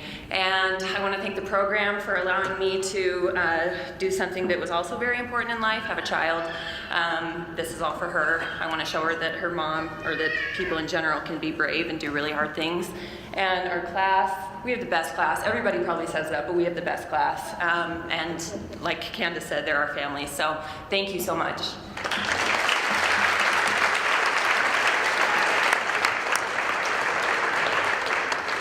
Gilbert Gertner.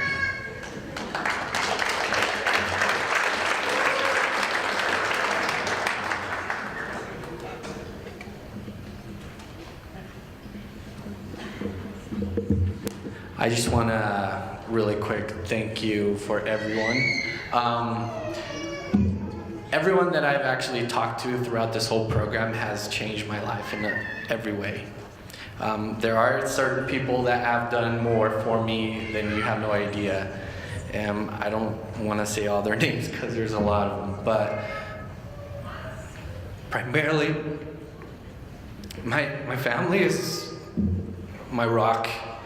Without them, I couldn't do this at all. My classmates were also, but without my family, I wouldn't be here today. But thank you.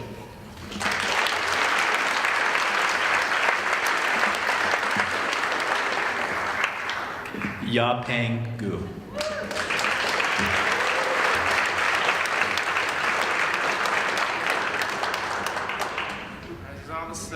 I want to thank all the faculty members, CAs, preceptors, and all the students.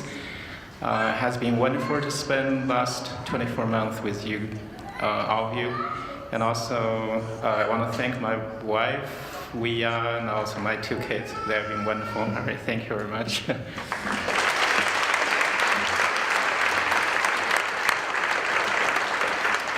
Stacy Gunter.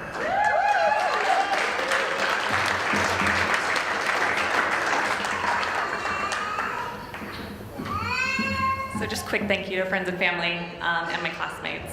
It's been a crazy 27 months and I'm glad it's over.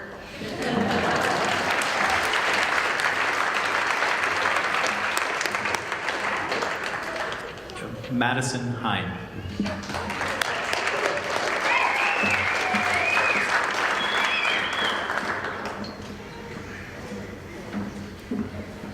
I just wanted to say thank you to friends and family and for my classmates for supporting me through this time, and also to the faculty who have been so kind and welcoming and helped us through. And thank you to the program itself for offering us so many opportunities, including traveling internationally to serve others. Thanks.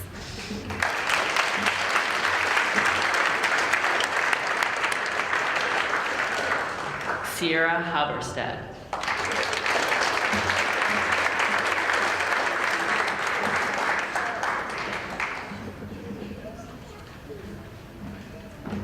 I want to thank my UPAT family, classmates and faculty for helping get me through this. Life also happens for me as well, and faculty helped me through a few things. Nadia and Craig especially for being my advocates a couple times. And then my family and friends for putting up with me, my girlfriend Natalie for having a relationship with me and the program. And I'm glad it's done.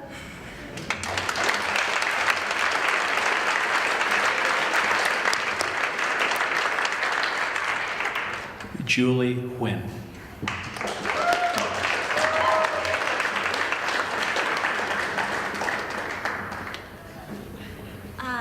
I just want to say thank you to all of you, Pat, for getting us all here today, and to my family, my boyfriend, my classmates, and all my friends for getting me through, and we did it, so thanks.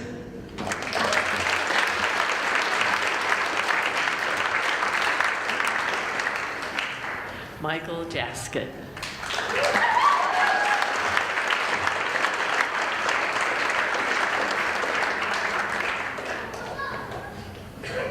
Really quick, thank everybody in here. Thank my classmates. It's been an awesome journey with you guys. It's been an honor. I want to thank my family, my wife for seeing me through this, and all of you guys, and I wish everybody the best.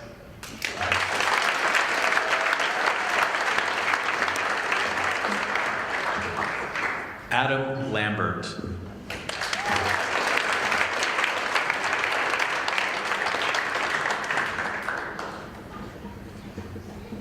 I'd like to thank UPAT faculty, staff, preceptors, all of the students, and my family. It's been a great ride, and I look forward to the next chapter of my life. So.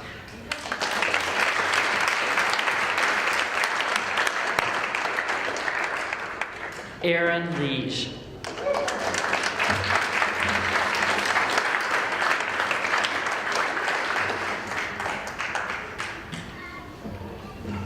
Well, I was just going to say a really general, vague thanks to everybody in this room because you all have somehow directly or indirectly impacted me in PA school, so thank you. But then my awesome big brother bet me $10 that I wouldn't come up here and say thank you to both the Academy and Brett Favre. So I'm going to leave it at that.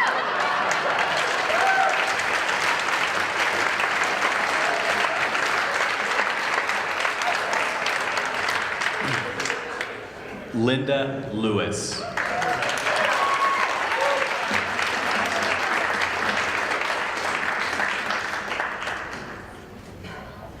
I have to admit that when I was accepted to the PA program, I cynically questioned whether UPAP would live by the principles that they profess.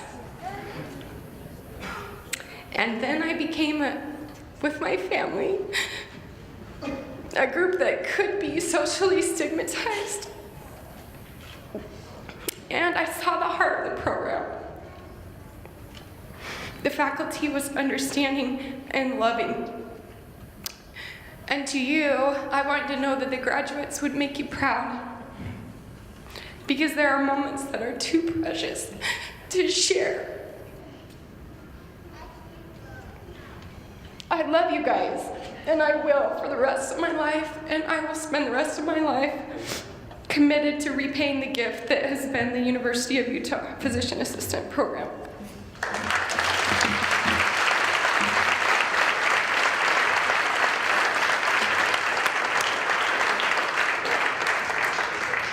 Matthew Lovelace.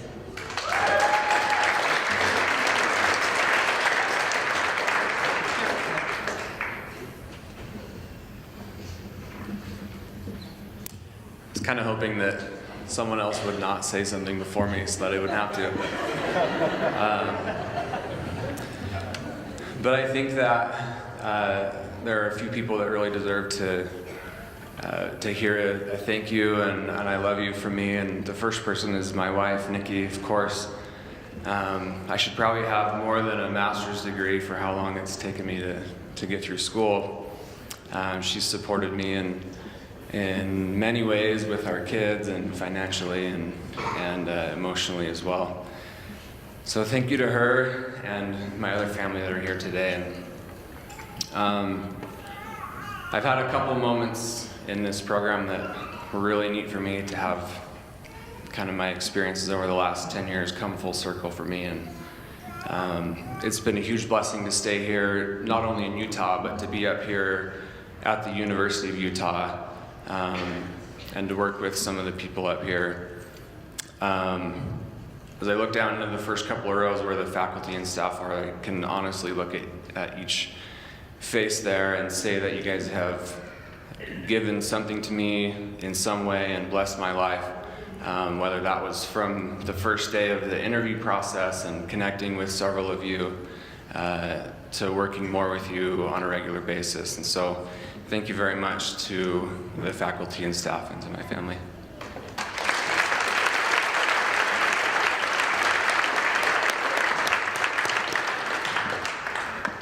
Taryn McCormick.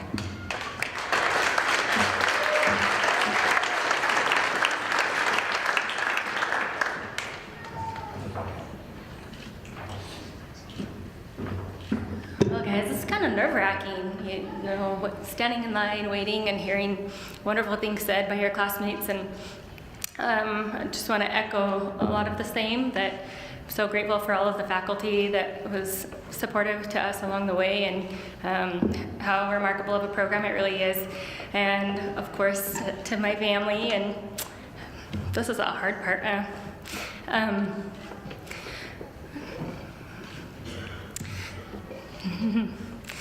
Just grateful to my sweet parents for their support, and of course my siblings and my dear husband.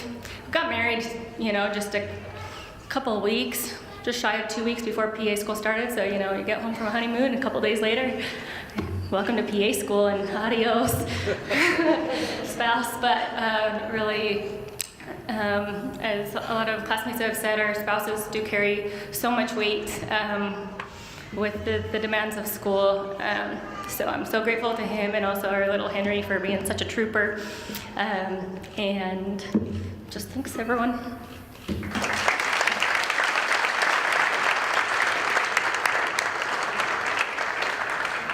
Caleb McNeil.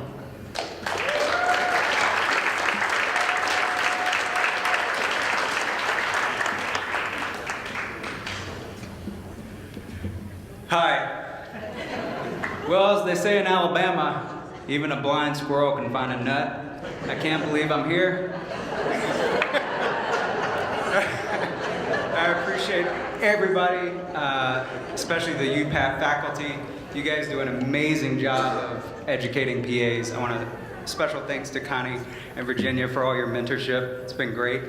Special shout out to my wife, Stacy. Thank you. You're my rock. Thanks for putting up for me. Special shout out to the United States Navy for allowing me to live as a civilian for 2 years, grow my hair long, my beard, and gain a lot of weight. I gotta cut down really good. I'm doing a good job. I still gotta go. And last of all, Alabama football team, thank you so much. You've been awesome to me. Won a national championship. Thanks, Aaron, for bringing up football. You know I had to. Thank y'all.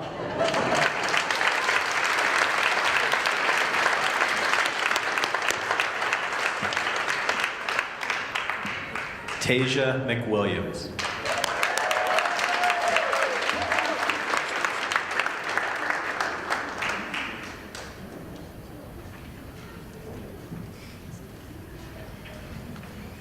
So first and foremost, I'd like to thank my family that's here today and that has been by me through this entire thing. And I'd like to thank Zach.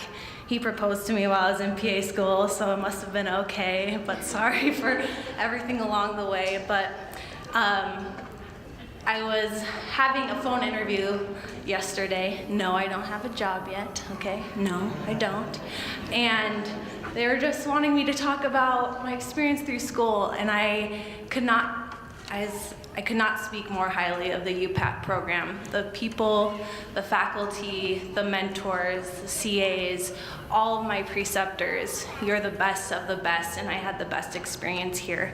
And I think you really do live out your mission to create competent providers for underserved populations, but I think our class even embodies more, and I think you taught us to accompany people throughout life, and we walked with each other, and we worked really hard, and I think we'll continue to walk with our patients and all of you throughout the rest of life, so thank you.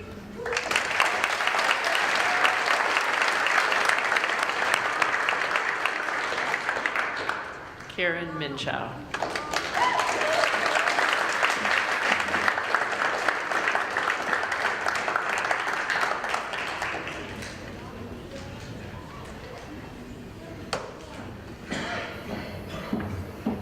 Oh, I hate talking in front of a group. Thank you, guys.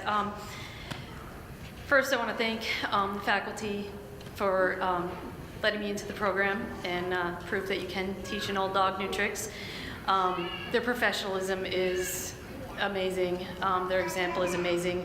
They embraced me immediately, and shortly after starting the program, my father passed away, and they were incredibly gracious and caring, and the class was amazing. So everyone says we have a great class, we do, and so I thank them for that support. I thank them for their example and for teaching me and being patient with me.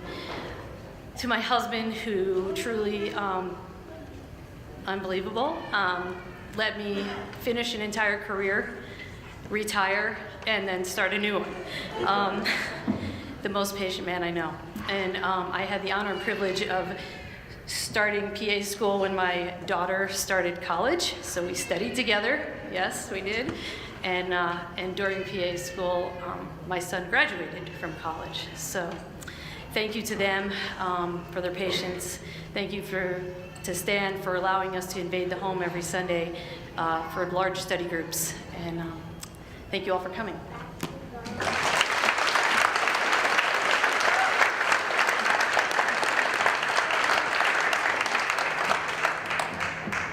Dan Mormon.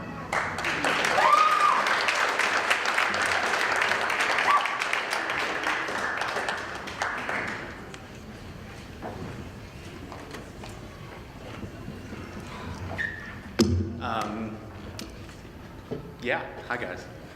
I don't know many of you, I know many of you.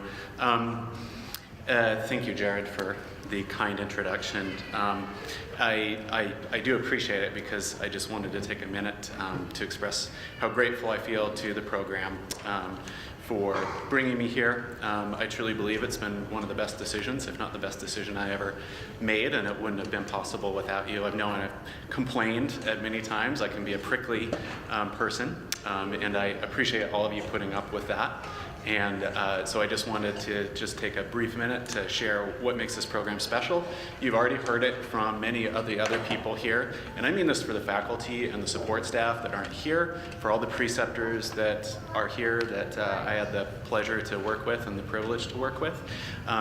But what really sets this program apart is, you know, A, it's just an incredibly high quality program, world-class education. Everyone's part of that from top to bottom. B, it truly does care and support its students, and I think that that's more rare than not in amongst other programs from what I've heard. And also its mission to expand access and improve care to the underserved populations as well too. That's what brought me here, and I'm just so grateful and so proud to be a part of this program, and I'll claim UPAP proudly for the rest of my life. I didn't bring any family here with me today. We already did that in the pre-graduation, but I consider all of you guys my UPAP family. So thank you to faculty, preceptors, staff, my fellow students for putting up with me even in this long speech. And lastly, most importantly, the truth is this was very difficult for me and for everyone. I wouldn't have been able to get through it without all of your support, and none more so than for my fellow partner, my study partner, and my partner in life who I'll be marrying soon. You'll meet her here shortly, Christy Powell. So just want to thank you all again, and appreciate you guys putting up with me. Thank you.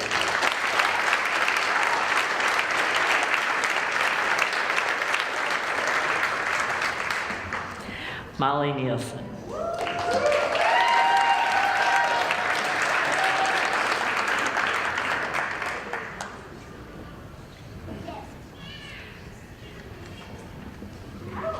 Hey guys, how's everybody today?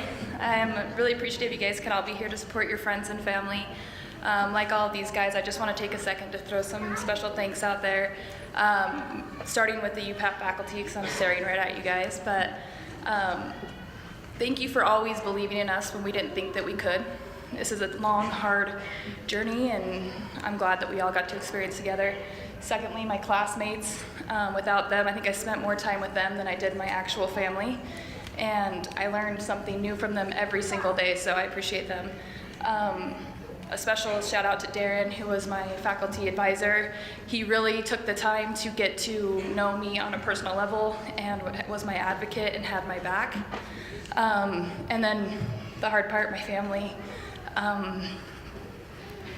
So I am a single mom through this whole experience, and my mom really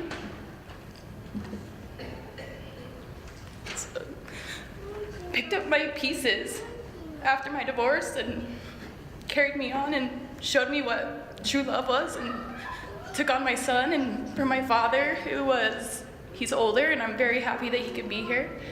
My sister who flew in, and my other sister, and my friends, and also my partner Jamie, who has picked up the slack in my household, but most of all, my son, who's 7, and is what's driven me to be here and my motivation, so thank you.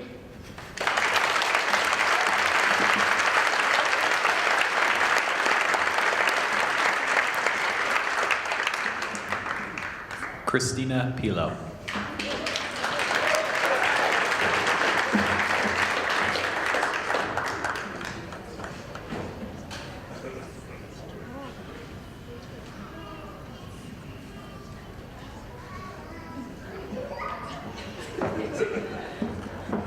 Sorry. So I got married in the middle of PA school, so I create the problem with the diplomas. There we go.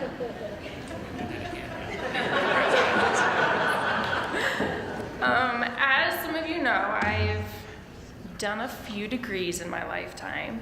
So the first thank you is to my brother and sister and my parents who have attended many graduations for me. And I've had to make a promise that this would hopefully be the last one that they would have to fly into. The second one is to my husband, who has put up with me through all of this. He gets an honorary husband PA degree. We were talking last night at dinner, and we were joking all the way back to dermatology, which we took in our very first semester. And my husband sat there and went over and over and over all the different dermatology terms with me. And after about 7 hours of doing all of this, he turns to me and he's like, well, I'm ready for the test, are you? So I feel like that you all have educated me and my husband as far as becoming a PA. So I hope that we've all made you very proud, and I'm very proud of my family for putting up with some very ugly personalities that I may have gone through during this 27 months. But I will hope to make all of you and UPAT proud as I continue on and start my career. Thank you.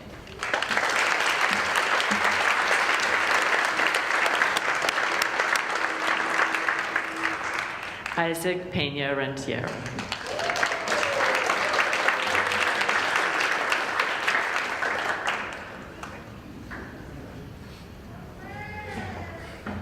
I was really tempted to be the first one to not speak, but my wife would not have appreciated that one bit. I think she deserves, I guess, what I'm about to say to her, how grateful I am for her support, and like Christina said, she also deserves the honorary spouse degree. She's been amazing, very supportive, very patient with me. And I am just glad, to definitely be past this and be over. I'm never going to do it again. But it was a great experience. It was. I am also grateful for my two beautiful girls, Marley and Beckham. Beckham, who is 4.5 now, she just keeps asking me over and over, when are you going to be done with school? When are you going to be done with school? When are you going to be done with school? And today I can say, Beckham, that I am done with school. So we can now play her games. But not till after I pass pants, unfortunately. So, and the other thing I do want to say as well, I'm grateful for my family who is also here. Their support too, my brothers and my parents. I'm grateful for them. And also my friends that I've been able to have some very close bonds here that I've made throughout the last 27 months. But also the faculty members who, from my advisors to, even though there was a part where I did not have an advisor, they actually forgot about me for about 5 months. but that's okay though. I'll forgive them.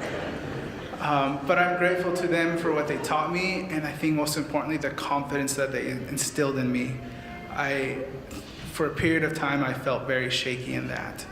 But I trusted in the process, and it definitely works. And I'm grateful to have been a part of this program, and that I can reflect on that. So thank you.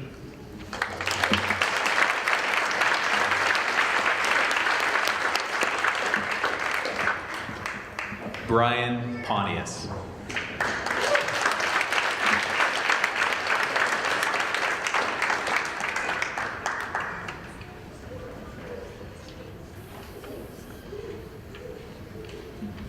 I'll make this quick because those of you that know me, I'm the guy that comes in, sits at the back, gets out before anybody even knows I was there. Don't say a whole lot, just come and do what I need to do. When this all started, I remember sitting in an office, and actually Connie and Jared were there. And Jared looked at me, he leaned forward and looked at me right in the eye. And I guess this is an intimidation tactic they use in interviews, I don't know. But he said, "What does a farm boy from Ogden have to offer the PA profession?" I still don't know. But to the faculty and staff, thank you for giving a farm boy from Ogden a chance to follow his dreams. And Melanie, I know I've said this 3 other times, I'm done. This is the last degree, I promise. Thank you for watching our kids. Basketball games, track meets, tumbling. Thank you for taking care of our family while I do this. And thank you, friends.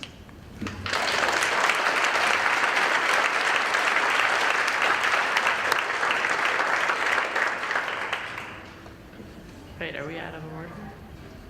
Oh, sorry, it's not on the list, but I know you know her, Christy Powell.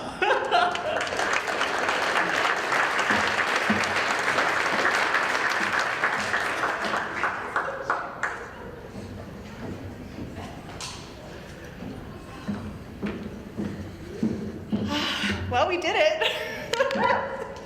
This has been just a crazy and incredible 27 months.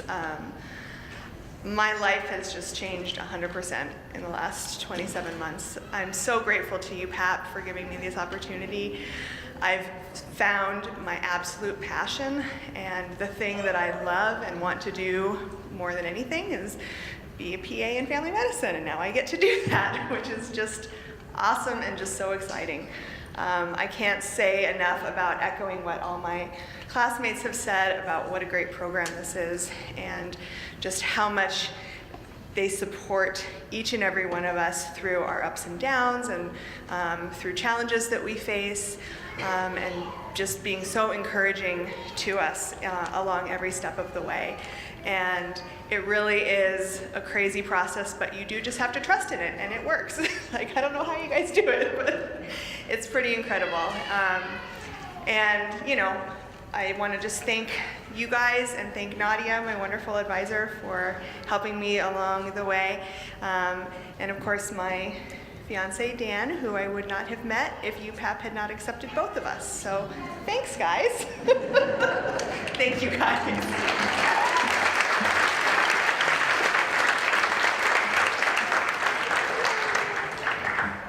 Dar Quealy.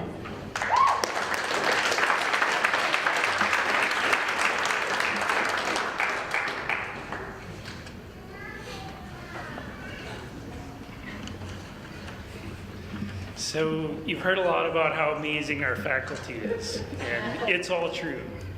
But there are some people that I also want to acknowledge, because there's no way any of us could get through this program without people helping us, all kinds of people. And I want to thank my family, my wife, and my parents.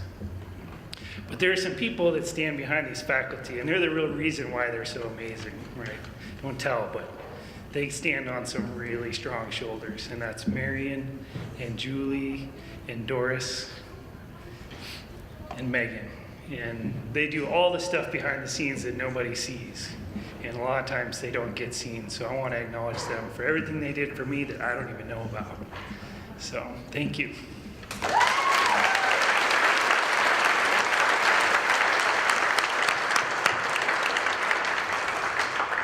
Ahmad Saeed.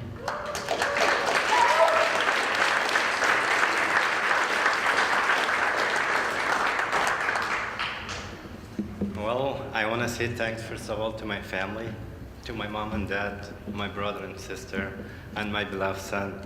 I wasn't able to do things with him because I was so busy with school. And my second family, the UPAP faculty, Dor already mentioned the name of people that they work behind the door and they make everything possible for us. And our beloved classmates that I'm gonna miss them all. Thanks, and I'm so proud to be part of UPAP, and I hope one day I can contribute back to PA education. Thank you.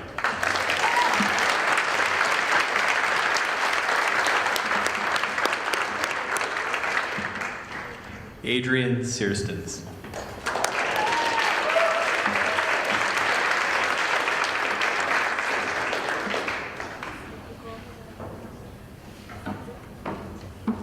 Man, I hate public speaking. There's a reason that was not my degree. I will mirror my classmates as well and say thank you to all of our faculty. It's been wonderful. Connie and Jared, I'm glad they're up here because they've probably done the most for me over the last 2 years. Jared being my advisor and Connie being my go-to for our master's project, and then Darren and really just everyone. And then my family, who was placing wages as I was standing in line, betting on whether I would cry. I was told that I need to thank Jesus. Shout out both my brothers. But most importantly, it would be my parents who, as I was a single mom through school too, and so they pretty much took surrogate of my daughter and have raised her. And my sweet daughter, she's very excited for me to be done. So that I can go back to being mom. And so I'm really grateful for her and her patience with me through this journey, because I haven't been the best mom. I get really angry. And then to Brian, who is now my fiance, so I won't call him boyfriend, who literally studied with me every Sunday to get me ready, and has supported me through this journey. I'm very grateful for all of them and their support, and I'm thankful to have been a member of Class 46. It's such an honor to graduate from this program, so thank you to all of you.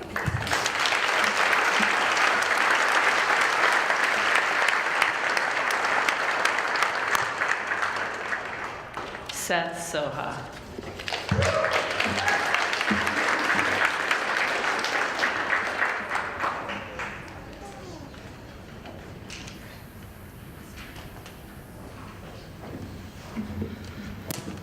So first, I'd like to thank my wife for going on this journey with me.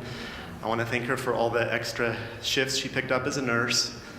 And also, as a nurse, I want to thank her for her example to me of how to truly take care of patients. I want to thank my parents for their never-ending support. I want to thank my study buddies, because without them, I don't know if I'd be here. So everyone from Dar to Maddie, and of course to Gil, who I've studied with from the beginning. I want to thank the Garretschner family for letting us study in their school. It's been a huge help. I'd like to thank my faculty advisors, Dan Krause and Jeff Corsi, for always being there for me. And to the UPAP faculty, thank you for always believing in me. I won't forget that. And I appreciate all of your examples. Thank you very much.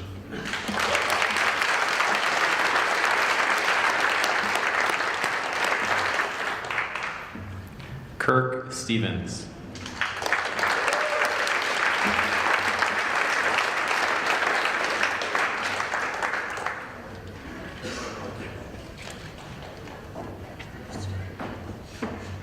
Well, as the second dumb farm kid from Ogden, I guess, Brian, we don't have a lot of brains to offer, but we do have a good hard work ethic that our parents taught us. So I think that's maybe one thing we can bring. But first off, I want to thank my wife. She shouldered so much through this process, and she's many times referred to herself as a single mom.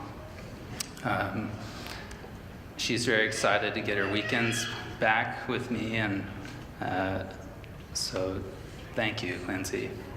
And thank you for my parents and my in-laws and my grandparents that have supported me throughout the whole process. And I'm really grateful also for the UPAP faculty for taking a chance on me. I felt like this program was always unattainable, and so thank you for taking a chance on me. And Caleb, I will remind you that there is a Sugar Bowl championship banner that I believe we're standing over that's hanging here and not in Alabama. So go Utes.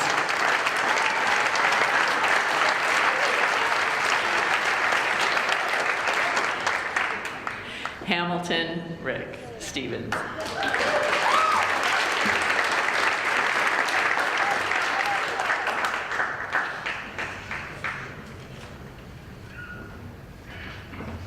All right, so everybody else has done this. I would like to start by thanking my wife, Allison.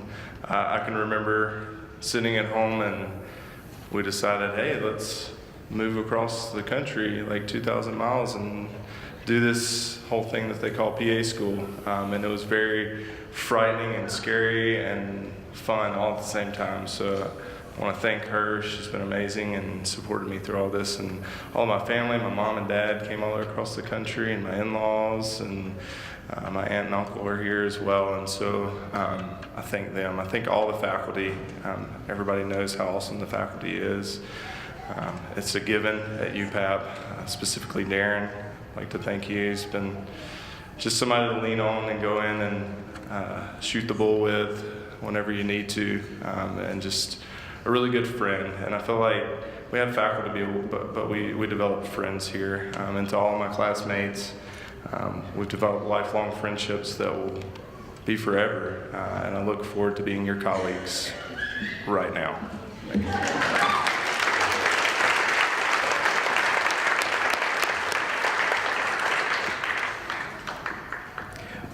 Quatron.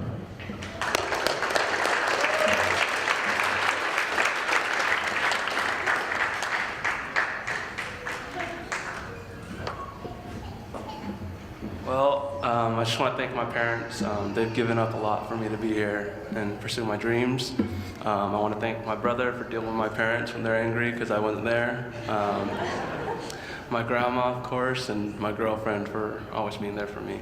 So, thank you. And of course, Jared and the faculty.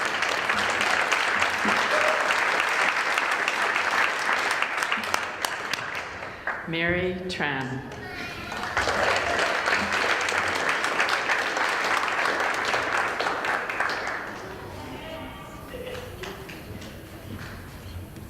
Hello. So from this day forward, every clinic that I set foot in and every patient that I encounter, I can honestly say that I will be forever grateful to the entire UPEP program for teaching me everything I know and having faith and confidence in me, in giving all of the patients the quality and care that I can give them. I would also like to thank my significant other, Nathan, for handling the long distance as well as our entire class. But the biggest thank you goes to my parents. They're sitting over there. They drove 24 hours from Michigan, and this degree is as much mine as it is theirs. Thank you.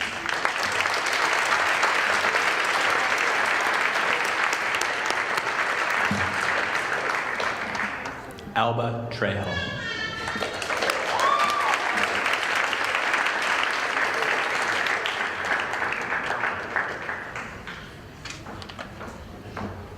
I also needed a beta blocker for today, but I didn't take one. So thank you to the faculty, the staff, my preceptors, my advisors, for all your help, support, and contribution to my education.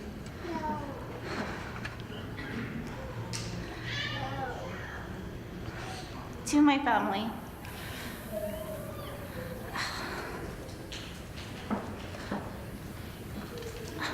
mamá, papá, sin ustedes yo no estuviera aquí. Gracias por todos sus sacrificios que han hecho a través de toda su vida, desde venir a este país para buscar un mejor futuro para nosotras. Nunca les voy a poder agradecer todo lo que han hecho por nosotros. Los quiero mucho. To my sister, Araceli, muchas gracias for moving out here with me and going on this journey with me, from practicing to interviews to supporting me through my ups and downs. And to Brenda, if you're watching in Spain, thank you for being my cheerleader and my support. Thank you so much.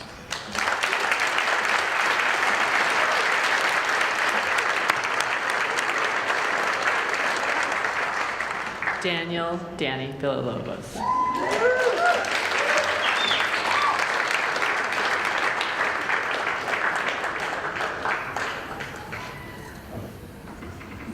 All right, who's hungry?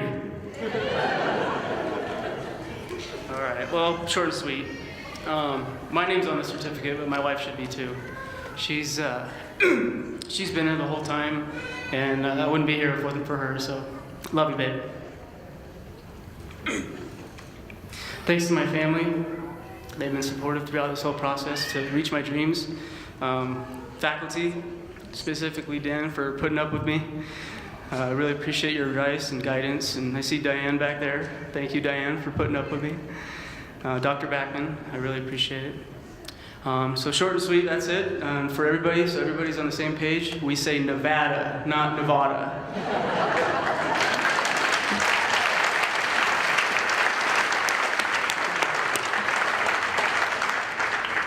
Angela White.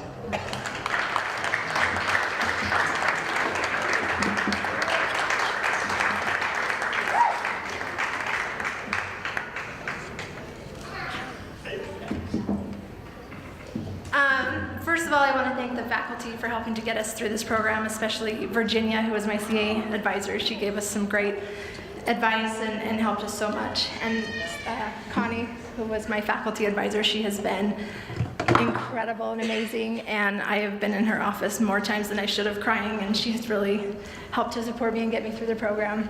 And then also our classmates. We have some incredible our class has just been amazing, and I met some friends that really have helped to pull me through this program, and I will love them for the rest of my life. And then lastly, my family. There's so many of them here, and I love them all, but specifically to my husband and children who miraculously still love me after having gone through this with me. Anyway, thanks so much.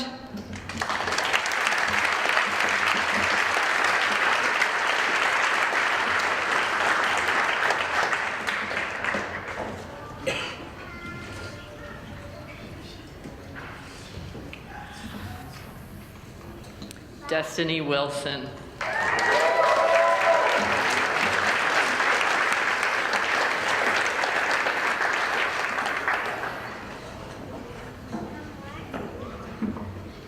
So I just want to thank, first of all, my husband. He really encouraged me to follow my dream. I've had this dream for a long time, and he helped me find my wings and learn to fly, and I really appreciate his love and support. And my kids who have given up a lot to allow me to do this, I really appreciate their love and support for me. And I'm really thankful for the opportunity to be in this program just like everybody else. We have learned so many things, educational as well as just life skills and how to love people and to serve those who are in need. And the faculty here really does embrace that and exemplify that, and I am really grateful for their examples and for all that I've learned, and thanks.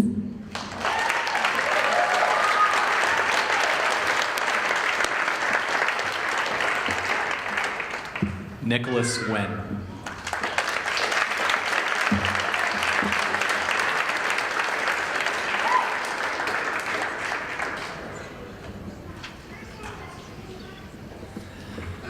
All right, last one. We're almost to the food, guys. We're almost there. So, since on the last one, I got extra nervous because I felt like I should say something, but everyone took my lines, and so I don't know what to say. Except for thank you to my wife. I love her very much, and she's awesome. So, great, okay. And my two daughters, I love them very much. Yeah, it's been a long journey, and we're finally here. And, specifically with my wife, I graduated from Utah State, and 7 days later I started here. And so it's been a long road, just straight through it. And I'm proud of everybody that made it through this, all my classmates. They are awesome and such great examples. When I got into the U, I was really surprised. I didn't think I was gonna get in. And I kind of questioned, is that because you think I'm dumb or because the place is so awesome or what? But I learned that this place is great, and the faculty is really all about service, and they just don't say it, they really actually do it. And man, my classmates, I'm looking around the first day at all their resumes and how awesome they were, and they are legit. So the world has something coming for sure. So, and so we did it. Let's get to the food and let's get out to the world and change it. Let's make some changes and do some good things. Let's do work. Go Utes.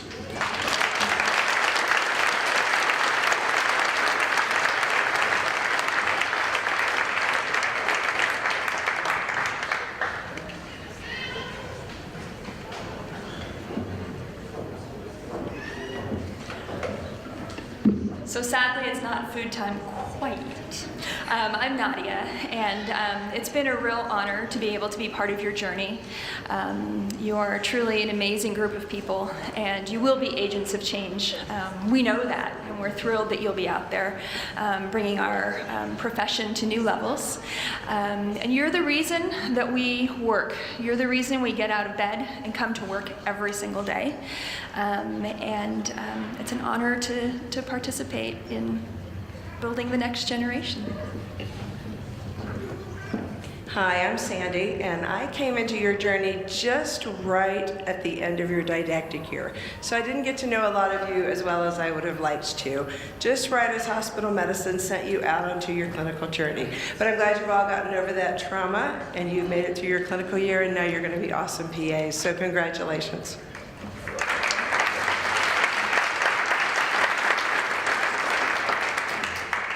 So without further ado, we're going to have the newly graduated colleagues stand up. Make sure you have your oath. It's in your folder.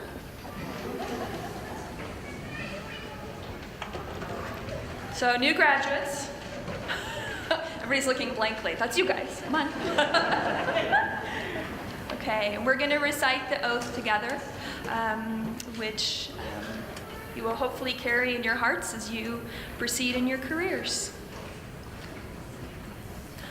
I pledge to perform the following duties with honesty and dedication. I will hold as my primary responsibility the health, safety, welfare, and dignity of all human beings. I will uphold the tenets of patient autonomy, beneficence, non-maleficence, and justice. I will recognize and promote the value of diversity. I will treat equally all persons who seek my care. I will hold in confidence the information shared in the course of practicing medicine. I will assess my personal capabilities and limitations, striving always to improve my medical practice. I will actively seek to expand my knowledge and skills, keeping abreast of advances in medicine. I will work with other members of the healthcare team to provide compassionate and effective care of patients. I will use my knowledge and experience to contribute to an improved community. I will respect my professional relationship with the physician. I will share and expand knowledge within the profession.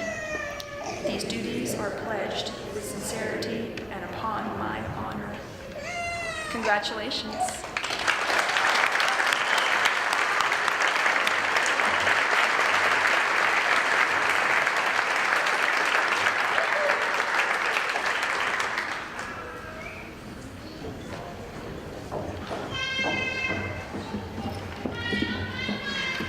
We have so much to be grateful for today, and I gotta say and start off with saying thank you again. I know you heard it from everyone, but thank you to the faculty, the CAs, the preceptors on behalf of Class 46. We would honestly never be where we are today without your support, willingness to teach us. You inspired us to achieve perfection, you always demonstrated professionalism, and you motivated us to become the best provider we could be. And especially, thank you to our significant others, our friends, and our family. You are the reason we are here in the first place. You believed in us, supported us, and carried us through hard times. Your efforts and actions to support us have not gone unnoticed. We are grateful for you. So Class 46, I have a few questions for you. Have you ever felt like you needed to cut down on studying? Has anyone ever been annoyed with their studying? Have you ever felt guilty after studying? And have you ever woken up in the morning and felt like you needed to study? If you answered yes to these questions, good thing you're graduating now. So, Class 46, it's been a long journey through PA school. I'm thankful to have had such wonderful people in this class. We've learned a lot about ourselves, a lot about everything. We're going to look back on these last few years and be grateful that we never have to do it again. But we will be reminded every day as we're at work as a PA that it was worth it to go through this program so that we can make a difference in people's lives. We'll remember all the positive and negative experiences as a student. We'll remember the days that we felt our brains were too full and couldn't fit another piece of information in it, or those Sunday evenings panicking about our Monday tests.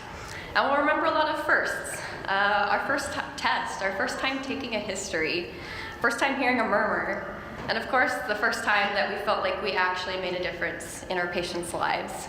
And there'll be a lot of firsts throughout our career as well. But we'll always look back on these firsts as a reminder of what we're passionate about in medicine. So as some of you know, I was one of the students that traveled to Nepal on an international clinical rotation, and today I wanted to talk about one of the symbols that we learned about on this trip. This is the endless knot. You guys can see it. It's a prevalent symbol in Tibetan Buddhism. It's got interlacing loops and lines with no beginning or an end. There's a lot of meanings, including the internal continuum of the mind, but I really fell in love with this symbol. I feel it represents our path as a physician assistant. Firstly, because sometimes PA school felt like it was endless homework, endless studying, endless tests. But also this symbol reminds me that caring and compassion is endless as well. There are unlimited ways to help people as a PA and to go the extra mile for our patients. Whether it's staying late, researching new articles to figure out the best treatment option for your patient, or taking the time to educate and counsel someone, or even volunteering on your free time. So medicine is never ending too. Continuous advancements, new research, new guidelines. We really have to be committed to lifelong learning for a career in medicine. So yes, I did joke about studying at the beginning, but studying is going to be a huge part of our career as a PA in order to continuously better ourselves as a provider. We're all excited to start this unique career and go out and make a difference. And I really want to encourage everyone to stay involved in the PA professional organizations or part of it, and pay it forward by being a preceptor when you can. In the end, we're never going to stop trying to be the best PA that we can be. So I decided to talk about the endless knot today as a reminder as we enter a career as a PA that there are endless ways to be a compassionate provider, a smart and friendly part of the healthcare team, and overall a great physician assistant. So I want to wish my class 46 good luck, stay in touch, and enjoy your amazing career as a PA.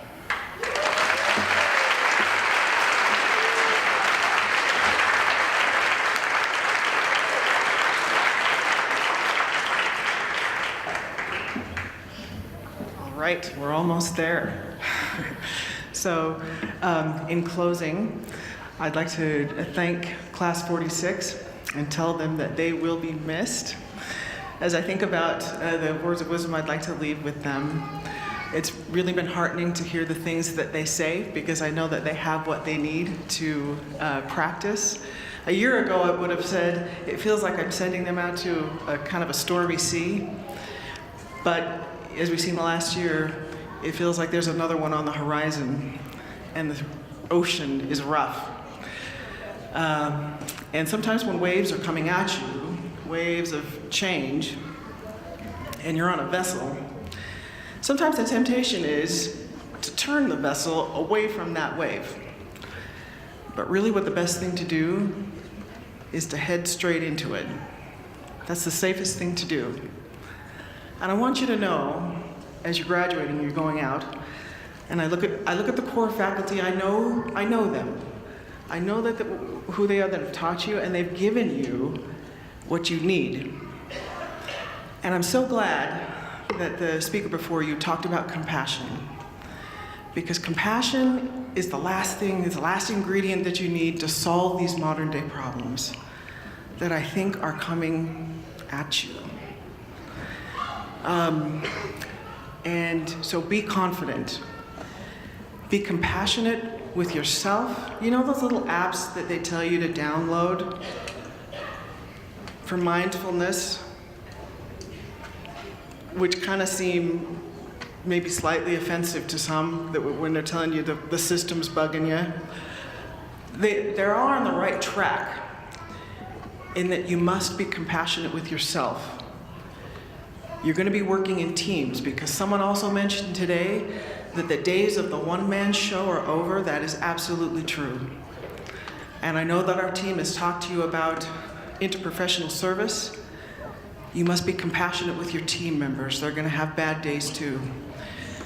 Because you must do those things to have the energy and the focus left over for the most important people in your practice, and that is the patient. Because one day you will be a patient, and one day someone you love will be a patient, and you would want them to be in the system that has the energy and the focus and the compassion to be of service in the ways that we have spoken about and taught you about for the last 2 years. I know you have the answers. The answers to these modern day problems will be solved on the ground. Academia is now too slow to solve these problems. You've seen in the past year how quickly things can change. So I am looking forward for graduates nowadays to solve them, and you come back and you tell us how to solve them, because that's who's going to solve them. We've talked about leadership as well. So good luck, class 46. I'm going to miss you, but I'm excited. Just like a test you know you're well prepared for, you should be optimistic because you are well prepared for this. And I'm looking forward for you to come back and tell us the answers to these questions. Okay? Good luck.